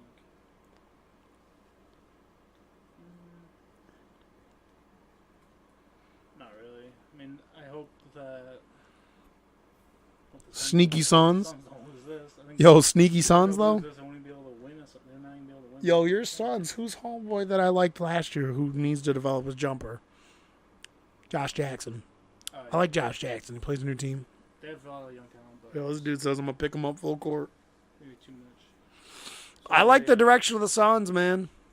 Dante DiVincenzo or whatever. Yeah. Down to his last $3.71, waiting for his first NBA check. He's probably sleeping on Giannis's fucking couch. Yeah, but they don't get paid for I don't know. That's fucking hilarious. But He's Danny such a G. Ainge, the president of Boston basketball. Yeah. What did he say? He said something about People like are exaggerating of how easy the East is going to be without LeBron, which I kind of agree with him. I do agree with him. Sixers, I do agree to him to an Raptors, extent, but Wizards. isn't there teams that are like almost have more wins than losses making the playoffs though in the East? Yeah, I think. Who was it? I don't know. I agree with him to an extent. I think Milwaukee's good. I think the Raptors are good. I think the Sixers are good. Boston's good. The Wizards are all right. No, the East was kind of similar to the West. With Pacers are all right. Pacers play tough defense. But let's look at the teams. Let's look at the teams underneath that. Detroit won what? 39. They won 39 games. It's respectable, but they got Blake Griffin now. Charlotte's okay. Nah, I mean, Somehow the Pistons, I think they played worse with. my Tom thing is Hardaway this. players. Look how bad all those teams are down there. Charlotte, New York, None of them are getting Brooklyn, better. Chicago Bulls, They're all gonna Orlando. be right down there again. They're all going to be right down there again. I really do believe deep down my heart that the Knicks will eventually be better with Porzingis if he stays. Yeah, They get the right talent around him. But like, how are the teams in the 6, 7? Look at the teams at 5, 6, 7, and 8. With the talent on those teams, how are they not getting in the 50-win column when all those teams down there are that bad? You know what I'm saying? Yeah, if you look at the Bucks in the Eastern Conference, they went 27 and 25. Yeah, 27 and 25. Look at Washington, 28 and 24. Pacers, 32 and well, no, I read that wrong. 32 and 20. But yeah, look at that. Milwaukee and Washington both had almost 500 records Yeah, in the East. in Well, the East. The whole season. I don't know. I think the Wizards. I think they have a lot of locker room, like, beef, low-key. Yeah, Anton said something about that a week or two ago with Gortat basically like, fuck you to fucking John Wall. Yeah, so maybe they got him out of there. They got an upgrade anyway, I think. But people say he's another one of those bad locker room guys. Dwight Austin Howard. Rivers. Oh, Dwight Howard. They say that, but like, I don't know. People know everything. Everyone, they always say shit. I don't know. I don't know what to make. That Dwight Howard shit's a circus, but guess what? He still gets you buckets and rebounds and They blocks. got Austin Rivers too, you said? Yeah, I like Dwight Howard on that team, to be honest with you, from a skill standpoint. He's going to gobble those boards, defend the rim. I think the Wizards would be. I think they're definitely better after signing Dwight Howard. I do believe that. I think the Bucks can be better too. I think the East isn't as bad as it seems. Just Listen, the West bro. is so good. All I'm saying is, I'm gonna trade for Lonzo Ball on fucking 2K. Trade for him. That's all I'm saying, bro. I'll trade for him. I'll take. Actually pretty good in the Yeah, because he fucking flies up and down the court. Brr, brr. Yo, did I tell you who didn't get drafted on the game when I drafted? Did my draft. LiAngelo Ball. I almost picked him up just to have him as a bench player, but I was like, I can't do that to myself. I think someone. I mean, you gotta see how he plays. But if he can improve his speed, I mean, he could be like a good 3-and-D guy. He can probably, if he can stay in front of. Oh, maybe not. Why isn't he out here on the summer league team, man? I don't know. That's fucking crazy. All right. Shoot, though. I mean, he's one of those guys that can just We'll see. We'll just wait till LaMelo gets up here, all right? That little stick. He's probably the best one out of all of them. Anyways, I guess we'll wrap up with the MMA stuff. We had some MMA news cropping up in lieu of Daniel Cormier, one of the greatest fighters of all time, the second ever champ, the modern era of fighting. Because Daniel Cormier is a fucking savage, dad bod and all. What we got? Brennan Schaub and Dana White arguing on Instagram, I think it was. Brennan Schaub issues a fiery last warning to Dana White. Like, what the fuck did he say to Dana White? Hold on, go to the top. These aren't the original ones. I gotta find the original ones real quick. Yeah, man, Dana's fucking had enough of Brennan Schaub shit. They've done this before, though. Kind of. Yeah.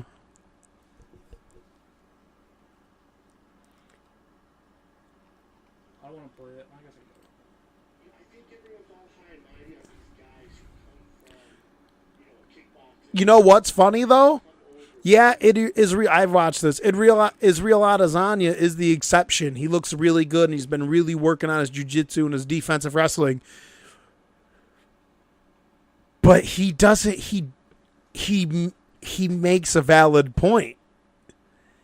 I tell people this all the time. Okay, do you think Israel Adesanya is going to win the championship? Do you think he's going to win a belt someday? Fuck no, because he's going to come up against someone that's a fucking grappling buzzsaw, and odds are he's going to get taken out. He's not Anderson Silva, all right? Who's gonna do that from the 185 then? Yoel Romero, Chris He Weidman. wants to go up. But I'm just saying, Chris Weidman, Luke Rockhold. Yeah. Luke Rockhold would put the smush smash on Israel Adesanya. Especially if he can outstrike them all. There's no point. But here's the thing, though. I will say this: I like Israel Adesanya, and I know I'll probably get killed by this when my buddies that watch MMA. But everyone makes comparisons of Israel Adesanya to Anderson Silva. Anderson Silva is a more well-rounded fighter than Israel Adesanya, but Adesanya's a better athlete, and I do think Adesanya's a better pure striker than Anderson Silva was. Anderson Silva fought a lot of cans and couldn't strike. So, do I think Israel Adesanya is going to win the title?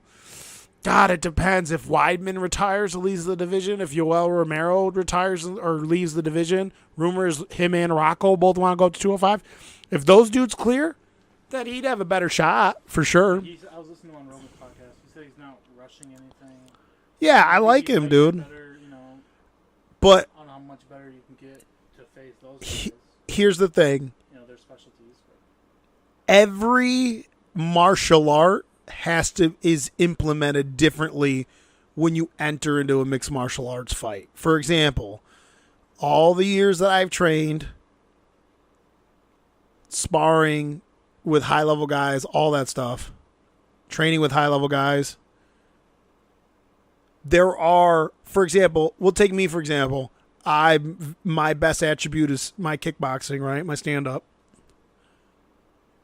I would say the part that I struggle with the most is pure boxing. I could spar rounds and rounds and rounds of kickboxing all day, right? But the minute I go to boxing with the boxing team, a lot of those guys fuck me up because I'm not that good of I'm not as good as a straight up boxer compared to them, right? And it all changes. It's harder to put together kickboxing combinations when you got to worry about a dude taking you down. You know what I'm saying?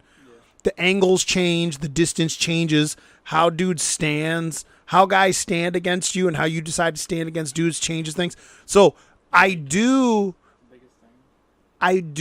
agree in theory with what Brendan Schaub was trying to say, but I do think Brendan Schaub tries to say a lot of shit to shit on the UFC. He just, that's what he does on his show. He's just talking.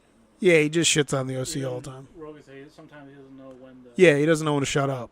I mean, he talks too Dana much. White after Schaub- So what exactly did they say to each other?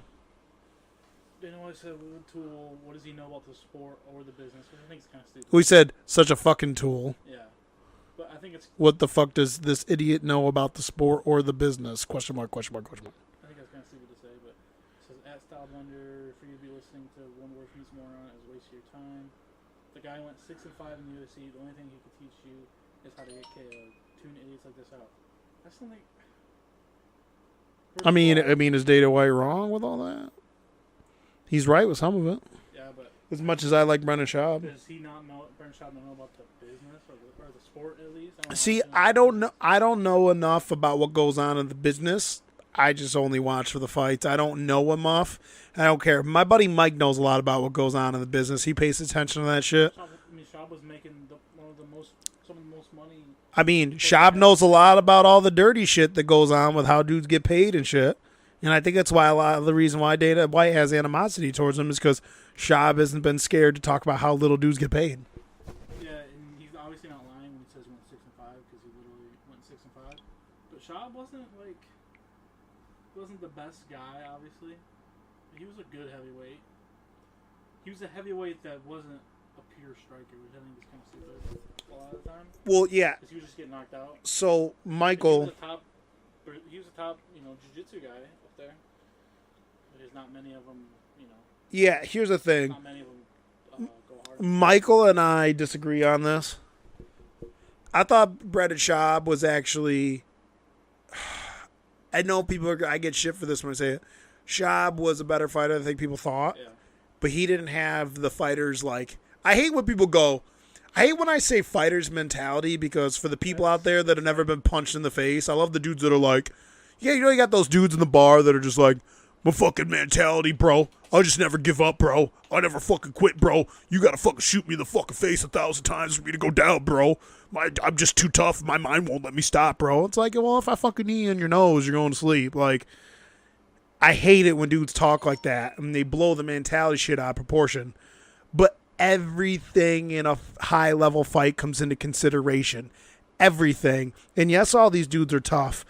But I will say this. Schaub is a very soft individual. Yeah, for who he is. He was an extremely good athlete. He got pretty good at MMA in a short period of time, and I don't think anyone can take that away from him. He was always winning. He was always in every fight he ever fought, wasn't he not? That's the truth. He was always in almost, except for Travis Brown. Yeah. Travis Brown beat the fucking brakes off him. Remember Big Ben Rothwell? He was beating the shit out of Ben Rothwell, and then Ben Rothwell caught him with a friggin' wild right, put him to sleep. He was fighting okay against homeboy there, who was one of the greatest heavyweights of all time, Big Nog, and then got put out. Yeah. He got clubbed by Roy Nelson. He was fighting all right with Roy Nelson, but like a lot of these fights, even the ones that he lost, he was fighting good in a lot of them. People think, even himself, believe that he beat Arlovsky in That fight was too close for anyone to really even consider that. See who he fought? But he fought killers, man. Yo, he fought killers. Look at this last comment, Dana White, TK. That's on Wiki? Yeah.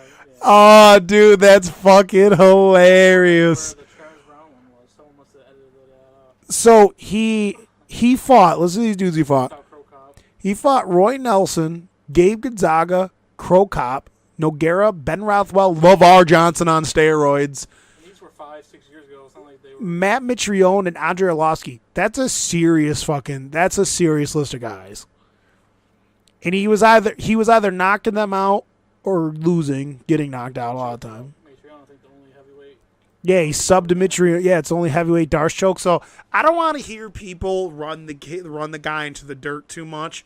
For a dude that didn't have a fist fight until he was in his late 20s. I see people just in YouTube comments trash talking him. Yeah. And I agree with Michael. Was he that great? He wasn't that great or nothing. He's good.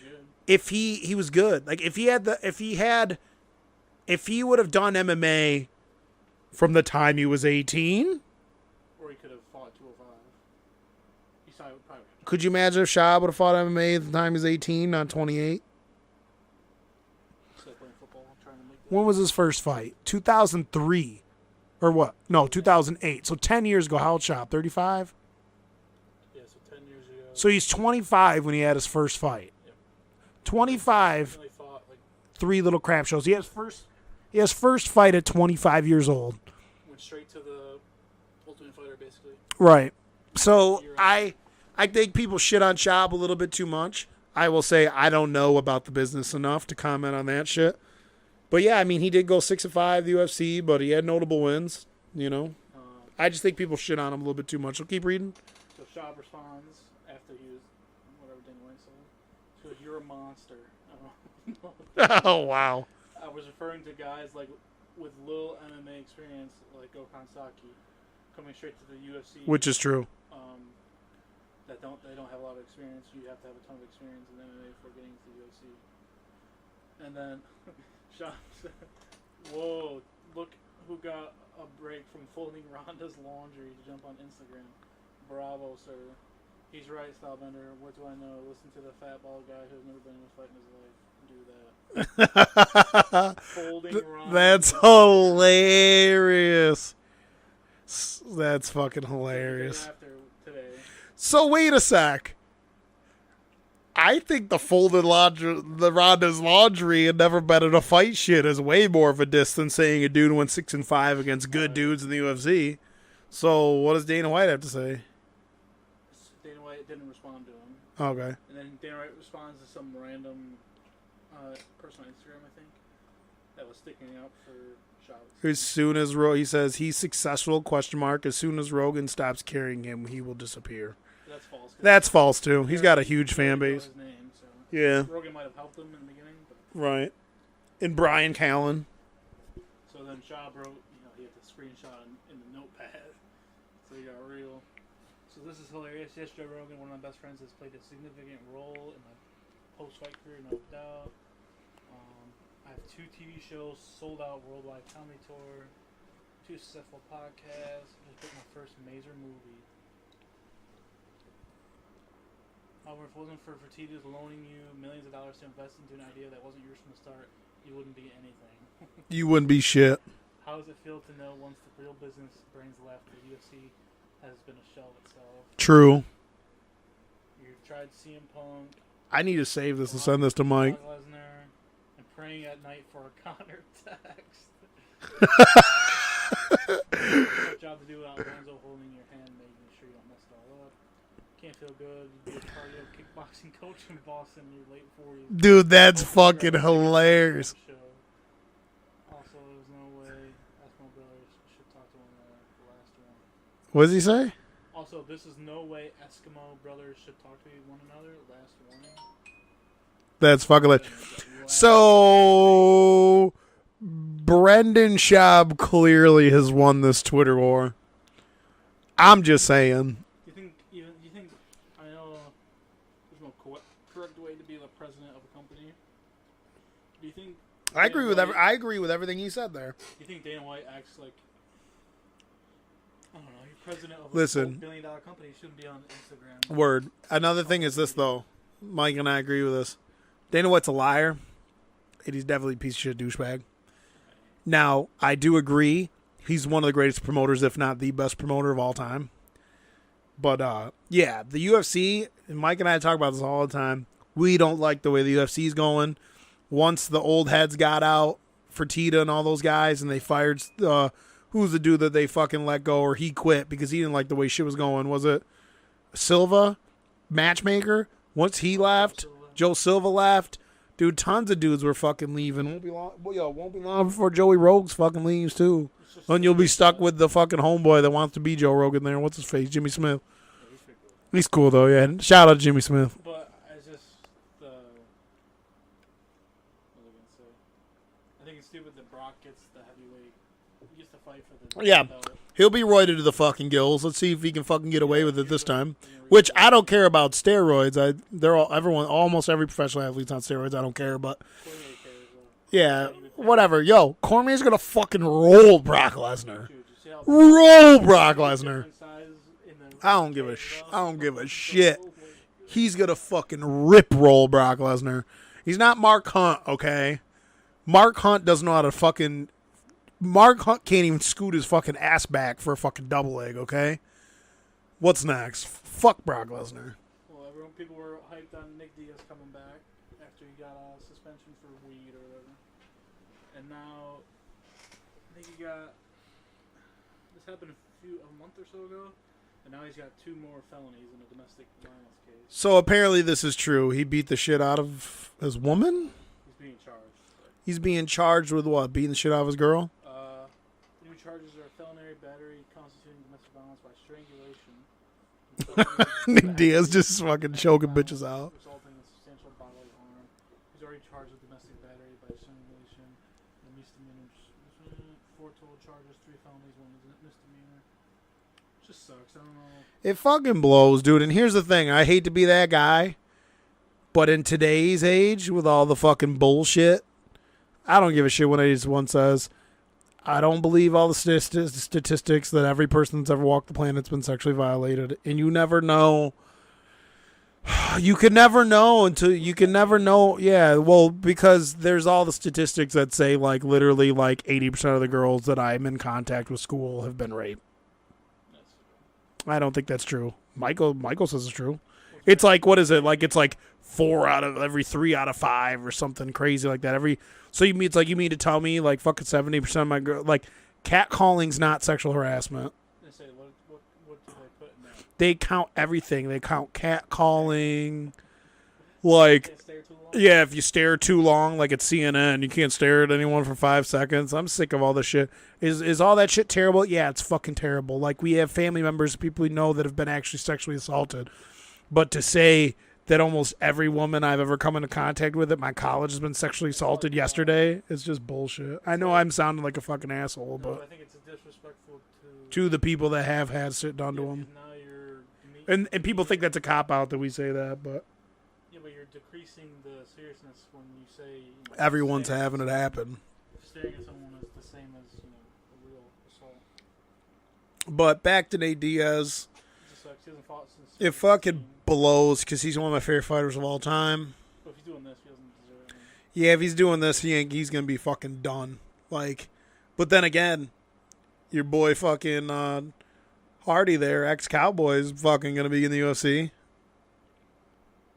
Did he win? Did Greg Hardy win his fight on that fucking thing? Yeah, I don't know if He'll he be in the showed UFC. that, He'll but be he won it. he'll be knocking his fucking woman out and knocking fucking heavyweights out, bro. Yeah, he says He's like, I'm a changed man. which is possible. Yeah, which is whatever, but you If know. you're that type of person, I feel like. This is what I'm talking about. It's shit like this, though. How could people fucking hate a dude like Daniel Cormier? How could people... Daniel Cormier, you know what? First-rate fighter, first-rate champion, first-rate athlete overall, and you know what? More importantly, a first-rate fucking man. Has a family, loves his wife and fucking kids. No one's perfect. But I think that's why people don't like a dude like Michael and I were talking about. I agree with what Michael said. That's why people don't like DC. Because DC has gotten to a place through all his trials and all the bullshit and everything he's faced. And no one's perfect. But he's gotten to a place where he's just such a role model that people can't fucking relate to that shit. People would rather root for a scumbag like John Jones than DC. The new thing I see, which is probably a lot of John Jones fans. I like John Jones. I like John Jones as a fighter. People are calling. Can't get his Stipe fucking cheater shit now. together. That's the thing. How? Cheater. Supposedly he poked. He beat Stipe because he poked him in the eye. That's one. I'd have to go back and watch it. That fight was so fucking nuts where I was just like, the whole time. Stipe just. I don't know. Stipe does look like he did look like someone took razor blades to his fucking eye sockets. Yeah, but he didn't. Like, did you see the Brown when he got hit in the eye? He had that big red mark on his eyeball. Right. Like, if you get poked in the eye hard enough, you're gonna see something. Right. I'd have to go back. Gashes under his face, but I mean that's under his. I'd have to go back and watch the fights. Whatever. Fucking John Jones pokes every fucking dude he fights in the eyeballs. Yeah, and then the other thing was the towel thing when he was getting on the scale. Whatever, man. If you ain't cheating, you ain't trying. Yeah, but how do you? What How do you get it? How do you Hashtag know Nate Deasy ain't how do you cheating, know he ain't how to trying. do that so perfectly that He definitely did that with the towel, You know, though. how did, you know, He deserves definitely some did credit. that. He deserves some credit. How did Word, that's how what I'm did he get the saying. Exact weight by holding on to Word. What the frick is that? And, like, how gangster is it to take that chance? No one's ever done it in MMA. He just does it. Just don't get how did he And get dude, I love how they all start freaking out after, too. They're all like, bro, rather like, yeah, what? And all this stuff storming off, and DC's going all like, they're like, yeah, BX, what? All this stuff, dude. They're like, put. Fucking, that was hilarious. I'm going to fuck. That was great. That was an all-time MMA moment. How did He was only like a pound exact over. weight? I don't know. Yo, it's fucking because DC's done that shit before, probably. But yeah, I mean, Fucking he's Olympics, bro. been tested by USADA for forever, so you know he's not. Yeah, dude, look at his body. He ain't doing steroids. Unless he's doing like some EPO or some shit. Here we go. Two more things. So what else we got? Ooh, Chris Cyborg and Amanda Nunes at odds over UFC super fight date. So they're gonna fight, but they don't know what day they want to do it. Yeah, Nunes, for some reason, challenged her for the end of. Nunes, you never know with that bitch. So yeah, Cyborg tweeted, I agreed for the second time, fight Man Nunes September 8th at UFC Dallas 228. And then supposedly, Amanda Nunes doesn't want to fight till December. And then Cyborg said that means I wouldn't be fighting for a whole year. She said I missed the days of pride. So yeah, Nunes doesn't want to fight for another 5.5 months. Why? Did she give a reason? Nunes tweeted, "Waiting on you, UFC 232, December 29th." Where does that event take place? That could be a determining factor. Is it in Brazil? Las Vegas. T-Mobile Arena. Well, I mean, it is the fight capital of the world. But when did Nunes fight last? She fought a little while back. Who the fuck she fight? Let's see. She defended her title against somebody. Oh yeah, Raquel Pennington. Yeah, God, how the fuck did that fight get made? She fought. Yo, Clippers and fucking Lakers right now? Yeah, Phoenix lost that game. I think they're out of the summer league. Speaking of that real quick, how the fuck did Raquel Pennington get a title shot against Amanda Nunes? Talk about a shallow division. I felt so bad for that girl. She got broken in that fight. She was broke. When she left that fight, she looked like a little kid that was dramatized and got jumped for his milk money out on the playground. Like, she had a look in her eyes I've rarely seen from fighters. She just looked shell-shocked. She's like, I think I'm gonna puke. Did she get She hit? got her ass kicked. And Nunes get hit at all? I don't fucking think so. She got her fucking ass beat. She beat on her for 5 rounds. And then she was telling her coach, Daddy, I don't want to go out. Stuff. And the coach is like, slapped her a couple times, like, get out there, bitch. And then she got knocked out. Word. He's like, listen, bitch, get out there. Whole debate after. Get out there, bitch. Josh Hart balling in the summer league. Yo. But yeah, so, I don't know. I Do you mean, think? I mean, that would be oh, God. 4 months from when she fought Raquel Pennington. As a disclaimer, When Cyborg wants to fight. I think Cyborg steamrolls her, so whatever. Where are they Yeah. gonna fight at? Catch. I don't know. Probably 145. Oh yeah. So that Amanda Nunes is trying to become the champ. Third ever champ. Make it Yeah, happen. but when Cyborg beat the shit out of her. Cyborg fought Holly Holm, though, she was definitely more. Here's the thing. Nunes is one of those. Holly Holm's a fucking savage. She's one of my favorite fighters of all time. She fucking went toe to toe with that Megan Anderson bitch and fucking just outclassed her ass. Megan Anderson isn't done yet. She had her moments in that fight, but she got outclassed. I think that Cyborg is juggernaut fucking style. Nunes ain't gonna be able to mount offense here against her. I wonder what Mike thinks about that fight. Because Nunes Is that similar stylists? Nunes doesn't fight well when she's backed up and tired and pressured. They don't have similar styles. I think the general public thinks they have similar styles. Nunes likes to wade in and try to snipe people. She tries to snipe you with a big shot. if she thinks she's physically imposing on a bitch, she'll walk a bitch down and beat her up. She's going to be smaller than Cyborg, and she's not as fast. She's not as athletic. She looked technical, but I think Just combinations. I think, and you want to know another thing? Amanda Nunes has quitted in the past, and she wilts under pressure sometimes.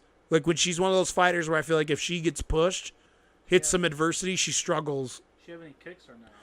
She can kick. She doesn't. She throws leg kicks a little bit. Was a little hesitant against Holly Holm because you could get booted. I'm telling you right now.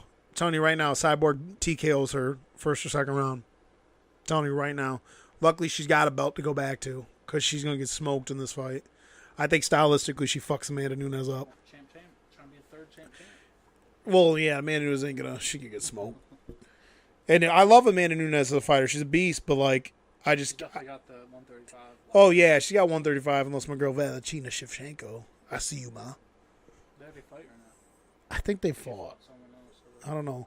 Kat Zingano's back, too. Don't forget that. Kat Zingano's back. She's trying to get some fights. Junior Dos Santos, I am almost certain that Brock Lesnar won't be clean for UFC return. Well, that's funny because as much as I love Junior Dos Santos, I think Junior Santos is one of those dudes that's done roids and hasn't been caught. But you remember when Junior fought Kane the third time and it was all tied up and they had the rubber match? I told Mike I got so excited because we all know that both guys could beat each other. They did, right? Junior looked fucking juiced out of his mind. Had to get that fight. He looked so fast and strong and crispy and confident. I said to Mike, I go, he's going to get the rubber match. And all of a sudden, he got smoked again. But Junior's one of those guys where, like, if he got popped, I'd be like, that's not a surprise. He was cut by USADA, and now he returns like it's something positive, but it's not. He has nothing to the sport. He's a guy that cheats. The only benefit he brings is that people really like watching him. I agree with that. Now, to be fair, people shit on Brock Lesnar a little bit too. He definitely went on a run and won the title, and you can't take that shit away from him. He beat some good guys. But I think Brock Lesnar has picked his shots very well when it comes to fighting the UFC. He fought in a time where he was just physically imposing on guys. And the only reason why, well, yeah, until he ran into Kane, who can fight. Like, that's a real fighter, a well-rounded fighter, a guy with a high fight IQ, a guy that's relentless, doesn't give a fuck what you're slinging. Dude, I made $100-something off that fight when I worked at Price Chopper.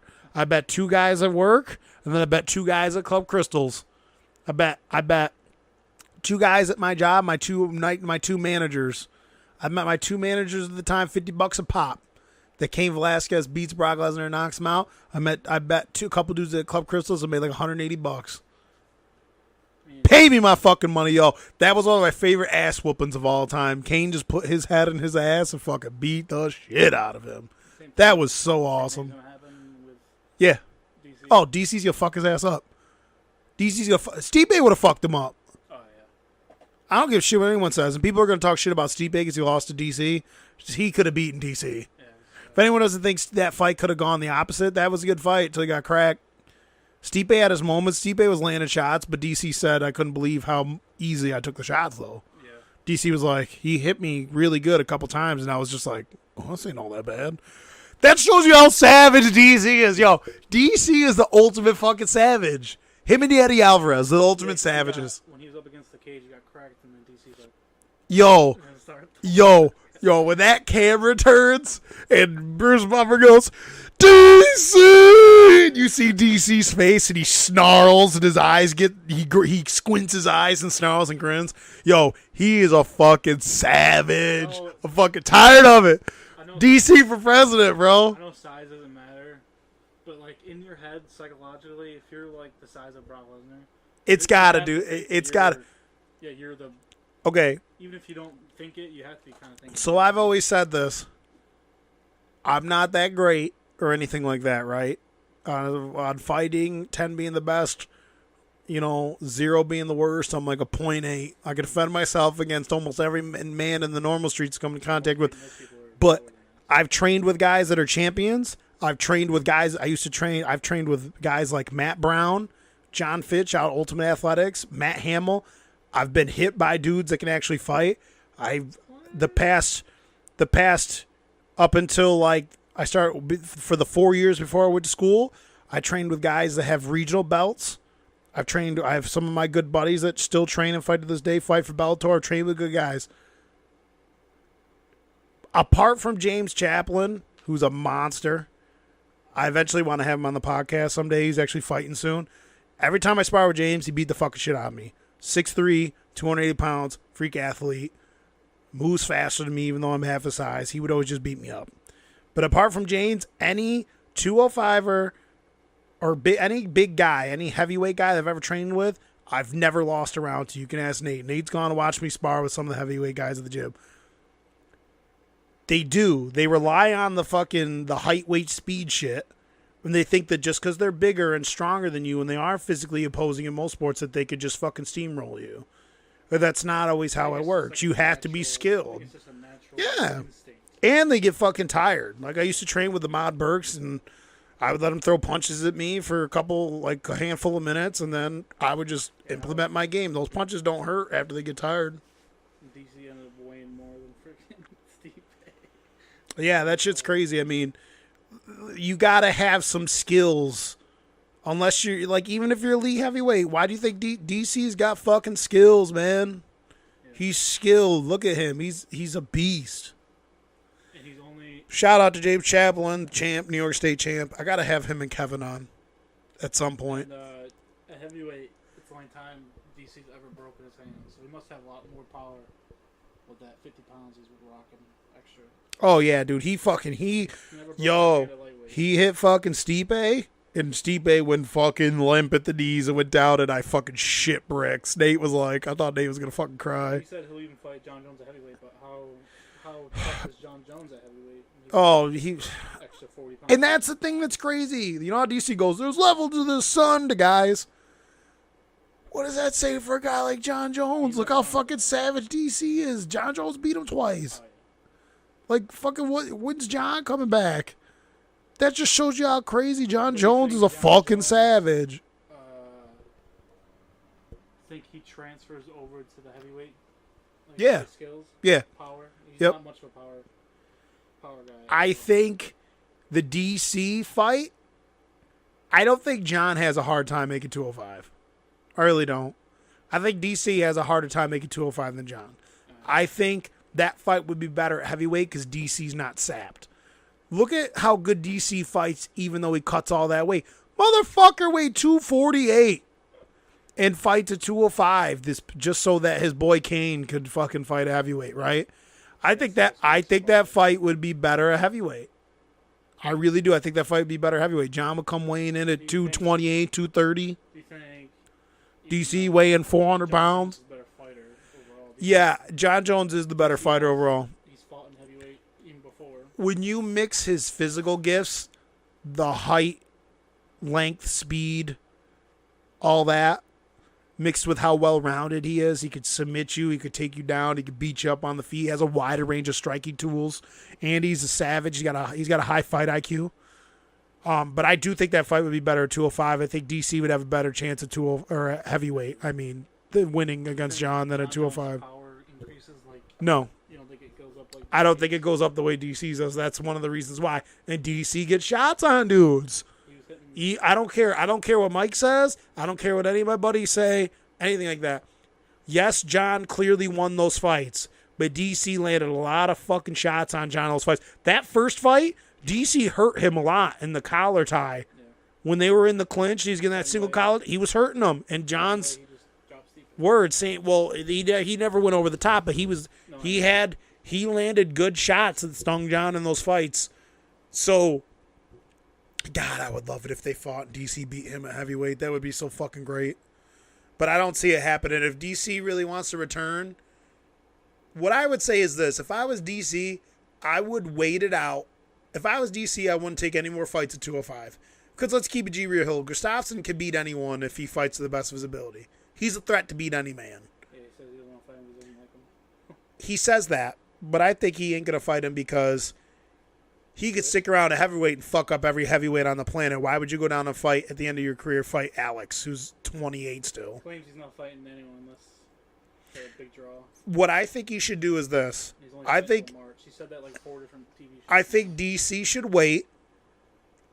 Fight Brock on New Year's if he's eligible by. Oh no, it's January. 9th or something, Okay. weird date like that. So I would fight him in the end of January, and then if John's back by then, even if it's past the March date, I would take one last fight against John, and then retire if that's what he really wants. If he really wants John that bad, you know how much money those 2 fights would make? Yeah, but You know how much money those 2 fights would make? I feel like he's the guy that would retire. You know, fighting's not. If he his says, life. right, he's made a lot of money now. He has a job. He has 2 jobs with MMA, like 2 TV shows. People are thinking he's gonna try to fight in 2-3 months and then fight Lesnar, or maybe November. If I was him, he broke his hand too. Yeah. So if I was him, I would get healthy, and I would just fight Brock in January and then see what happens. See if John comes back. Fight Brock in January, and then By then they should know about. they should know about John by then. I'd just wait. I'd wait, heal up, enjoy some family time, commentate, do the show and commentate. People are saying Go fuck up Brock. go to 205 before the year ends, and then fight Brock and retire. Yes, sir. At the beginning of next year. But okay, so if he fights Brock, what I would do is I'd leave the door open to possibly fighting John again. If the John fight don't happen, cool, right off in the sunset. He's gonna smash Brock. I'll bet half my fucking checking account he smashes Brock. I will bet. Yo, I hope he's an underdog in that fight. I hope he's an underdog in that fight. I will fucking put money down on that shit. I could have made some money. I don't know how you bet. Is it even legal in New York? No, you can bet online. There was one time where I wish I knew how to bet. I watched Michael Johnson fight Nate Diaz, and Nate Diaz was plus 280, and Michael Johnson was minus 320, and Nate Diaz went out there and fucked him up. And I knew he was going to fuck him up. Well, Derek Lewis was like plus 300. I mean, That fight, oh my God, don't even get me fucking started. Bet on him still. Big old Derek Lewis got excuses. All right, so this is the last thing we got. We'll finish with this because I know everyone loves this topic. If Khabib can't fight GSP or McGregor, he's looking at Poirier or Eddie Alvarez for the title shot. Okay, so let's dissect this a little bit. So they want to do GSP. So People say, I've heard GSP say he's not fighting, regardless. But I don't know how true that is. I've heard Dana White said, actually. I know Dana White says a lot of crap. And what's the deal with McGregor? I'm just going to Google his Okay. his name real quick. So hold on. So are they talking about wanting to do McGregor and GSP? Is that something that's being talked about? Is that something that the UFC wants to do? Obviously, they would want to do it, but I think they're talking about Khabib versus either of them. Oh, okay. So let's keep it a buck. Khabib would be GSP. Do you agree? Probably. Yeah, I don't see why not. And 'Cause he would just I'll go on a limb with this. Might beat all these guys.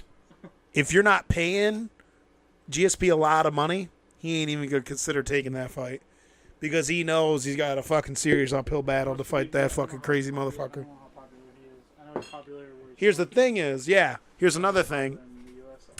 We love Khabib. Diehard fans here, I love Khabib. What he's doing to dudes, I don't care what anyone says. We've never seen anything. Yeah, he can sit there and go, oh, John Fitch, Damian Maia. Khabib controls dudes in skilled, nuanced ways, and even in simple ways. You know what he does that I love to do? I know it's going to sound stupid, but I always find myself, because I was never that athletic, doing like weird ass shit to try to get a edge on guys. I always liked to strike from half guard because you could just put the lockdown on the underneath leg and sit there at half guard, and the dude's legs are pinned to the floor, and you could just posture up and hit a dude.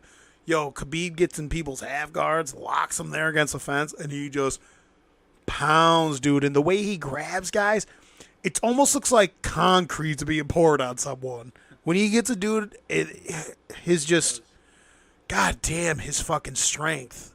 I think he would ragdoll GSP. I think he'd take GSP down and beat his ass. As much as good as wrestler as GSP is, I feel like Michael would be. I think Michael would battle me a little bit on the GSP Khabib thing. And I love GSP just as much as Michael does, but that's bacon bits. You almost hit that. The winner is Poirier and Go up a little bit. Poirier and Eddie Alvarez are obviously fighting. So now, here's my thing with Conor. I do think Conor can win that fight if they fight. If Khabib tests the waters as much as he's been testing the waters with dudes on the feet, dude, I think he will get knocked spark out against Conor. People were hating on him versus Quinta, but I don't think he saw him as a threat. Yeah, I agree with you. Just getting, like, I think how he always says that he wants more. He's like, I want more time. I want Dana, I want more time in there. These guys, I just want more time. He was kind of going for takedowns. He was going for takedowns, and Quinta can wrestle. Yeah. But and Quinta, I don't care what it is. Quinta, he's got that Staten Island punching power, but he's not a really good striker in my opinion. If he can't take McGregor down early and often, I can't doubt McGregor anymore, dude. I can't bring myself to do it. He could one punch knockout Khabib. Well, to be fair, I love all these people. Something that Michael caught my attention with. Michael was telling me, everyone calls McGregor a knockout puncher. He's only knocked a guy out with one punch once, and that was Aldo. There's only been a few guys in MMA that are not heavyweights that had legitimate one punch knockout power. Remember when Johnny Hendricks was hitting dudes and they were flying across the ring like when you hit dudes with the power fist and fall out? Yo, he would hit dudes, they go fly across the cage and die, and he would just he was knocking dudes out like that. Anderson had a couple strikes, not just pure punches. He had a couple pure punch knockouts. Anderson had a couple straight knockouts. Who's the cat that fights who was fighting at 125 for a while, but now he fights at 35? He's wicked short, Brazilian dude. John Lineker, he's clubbed a couple people, hit them stone, knocked them out cold. But there's not a lot of guys that are just straight up knockout punchers. Conor gets a lot of TKOs because that punching power is so heavy. He's only one punch knocked out a guy. So do I think Khabib can weather a storm? Yeah. But if he stands up for, remember his fight with Michael Johnson that first round? Yeah. Michael Johnson was fucking lighting him up. Conor hits 5 times harder than Michael Johnson. So I think Khabib would have a tougher fight than he thinks with Conor. Would I pick Khabib to win? Yes, I would. Khabib, if I was betting money, I'd take Khabib over Conor. But, Conor ain't a fucking walk in the park. I know he gets all that hate because he talks all that shit. People are like, oh, his fights got chosen. And he's everyone, Dustin Poirier is my favorite 55 of all time. Fuck, smoke Poirier. You name dudes. You line them up, he smoked them. He smoked Chad Mendes. Smoked Jose Aldo. Everyone goes, oh, here it comes. Eddie Alvarez going to take him down, beat him up. He stuffed everything Eddie threw, and he fucking knocked him the fuck out. So, I just don't, dude, Conor, just say what you want about Conor McGregor, but, I have a hard time picking against him at this point, man. Dustin Poirier and Eddie Alvarez, I love each other. He says winner, if he can't fight the two main guys, he'll fight, he thinks the winner of that deserves a shot. Eddie Alvarez, Tony's still hurt. Tony's hurt. He's out for a while still. Yeah, but even if, how long is he out for? I still think he's got a little while before he can take a fight. These guys fight, they're going to take some time off. So here's my thing with Poirier and Alvarez. Do I think Dustin Poirier is going to win again? Yeah. The only problem is, that fight ended in controversy, but Dustin Poirier has looked fucking phenomenal. He gets better and better every time we see him. Do I think he's a better fighter overall than Eddie Alvarez? I think he's a more well-rounded fighter. But here's the thing. Eddie Alvarez, again, is a fucking savage. When he puts it together, he can beat anybody. He can beat anybody if he puts it together. He's one of those dudes where he's one of those guys that could throw one punch and just change the course of a fight, man.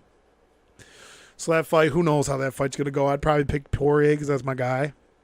Well, I feel like the UFC is struggling with some of these fights.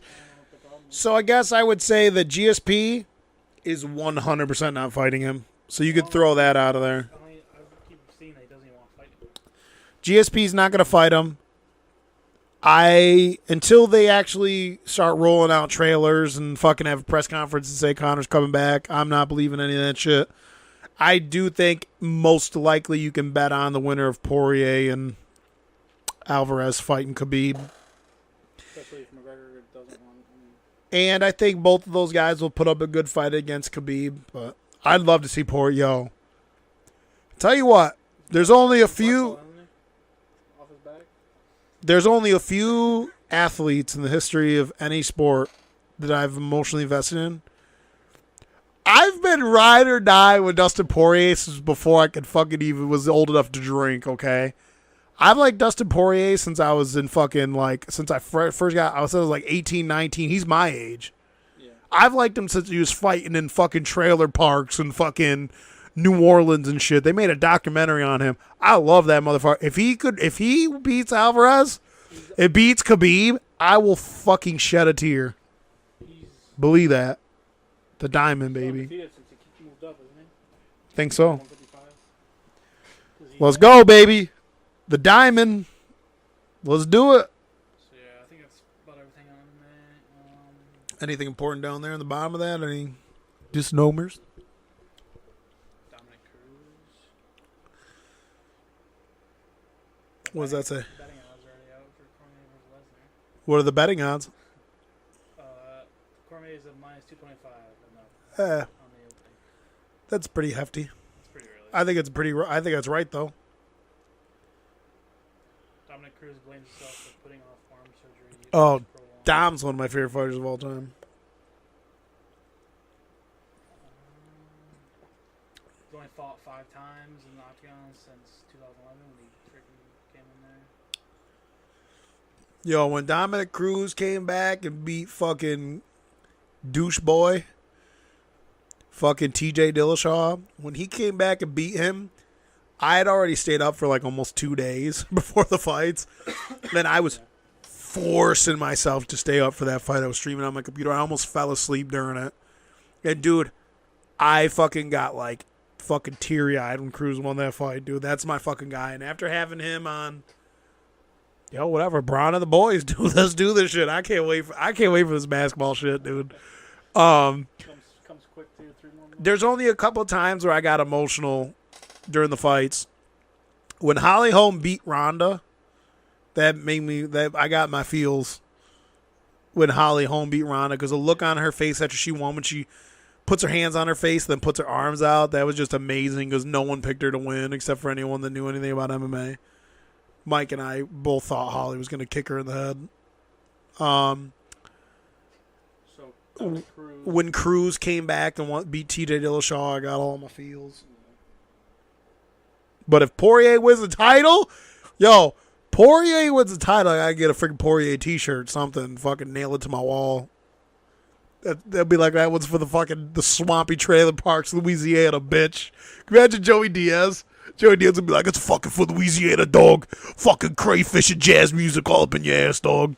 He's coming for you, Khabib. He's coming for you. But yeah, so we're going for a couple hours here, but I guess that'll pretty much wrap it up. Pretty soon, we're going to keep doing our football breakdowns, but I'm trying to have my buddies, shout out to James Mathis and Aaron Southerden. I'm trying to have them on so we can do like a military / political / conspiracy theory / division trashing. Fucking no, Hawkeye's gonna be there for that one. Yeah, they play the division because I think it's good. Like, Aaron's like, you would never talk trash about the division in front of me. I'm like, Aaron, shut the fuck up, dude. This shit's whack. But yeah, I'm gonna try to get them on. I'll at least have James on soon. He loves sports. He's a huge New Orleans Saints fan. He's from right above New Orleans. My boy James from down south. James and Aaron are both former military. My buddy Aaron served in the Navy for years. They're actually college buddies of mine. My buddy James Mathis did 2 tours over the Middle East, and he was He was a sniper, graduated from a high-level sniper school. So we're gonna get into pretty much we're gonna let air loose. We're gonna talk about conspiracies and what's going on and we're gonna get down to the bottom of the landscape of America today. All right. Conspiracy about Hitler being alive. Oh God, yeah. There's apparently a dude that's like, Picture. yeah. Apparently, it's a dude that's like 120 who lives in Argentina, and he's like, I think he's fighting. "Vada du Unterschießen, wie nein." Weird. I didn't know everyone. A lot of Nazis moved. To They got Hitler. I was Hitler. Dude, there's places you can go down in Latin America where everyone's white and speaks German. They all got blue eyes. Fuck that. We'll steamroll that shit. But yeah, there's a picture from 1955 where his name was Adolf something something, looked just like Hitler down in South America. Word. Yeah, I mean, we'll have them on, and that should be a pretty fun podcast. Well, anyone that's listening, that'll be our tinfoil hat podcast. Get your tinfoil hats out, your Ouija boards out, and light some incense. And maybe wave an American flag down. We're going to be going deep, but Phone in Eddie Bravo. yeah, phone Eddie Bravo and Alex Jones and fucking black helicopters, plastics in the fucking food making the kids gay. I can't take it anymore. Ben Shapiro's the Antichrist. That dude's crazy. Yo, he's fucking hilarious though. That shit's so funny. But yeah, that we'll close this up. You can find me again on Twitter and on YouTube and on Twitch. The Big Piece. I'm probably gonna be streaming later. You can find Hawkeye on Twitch. Spen_. And eventually we'll get his ass make a Twitter or something. Probably he's gotta get out there in the streets. Hawkeye for president. But yeah, so we'll get that going, and good night, everyone. Peace out.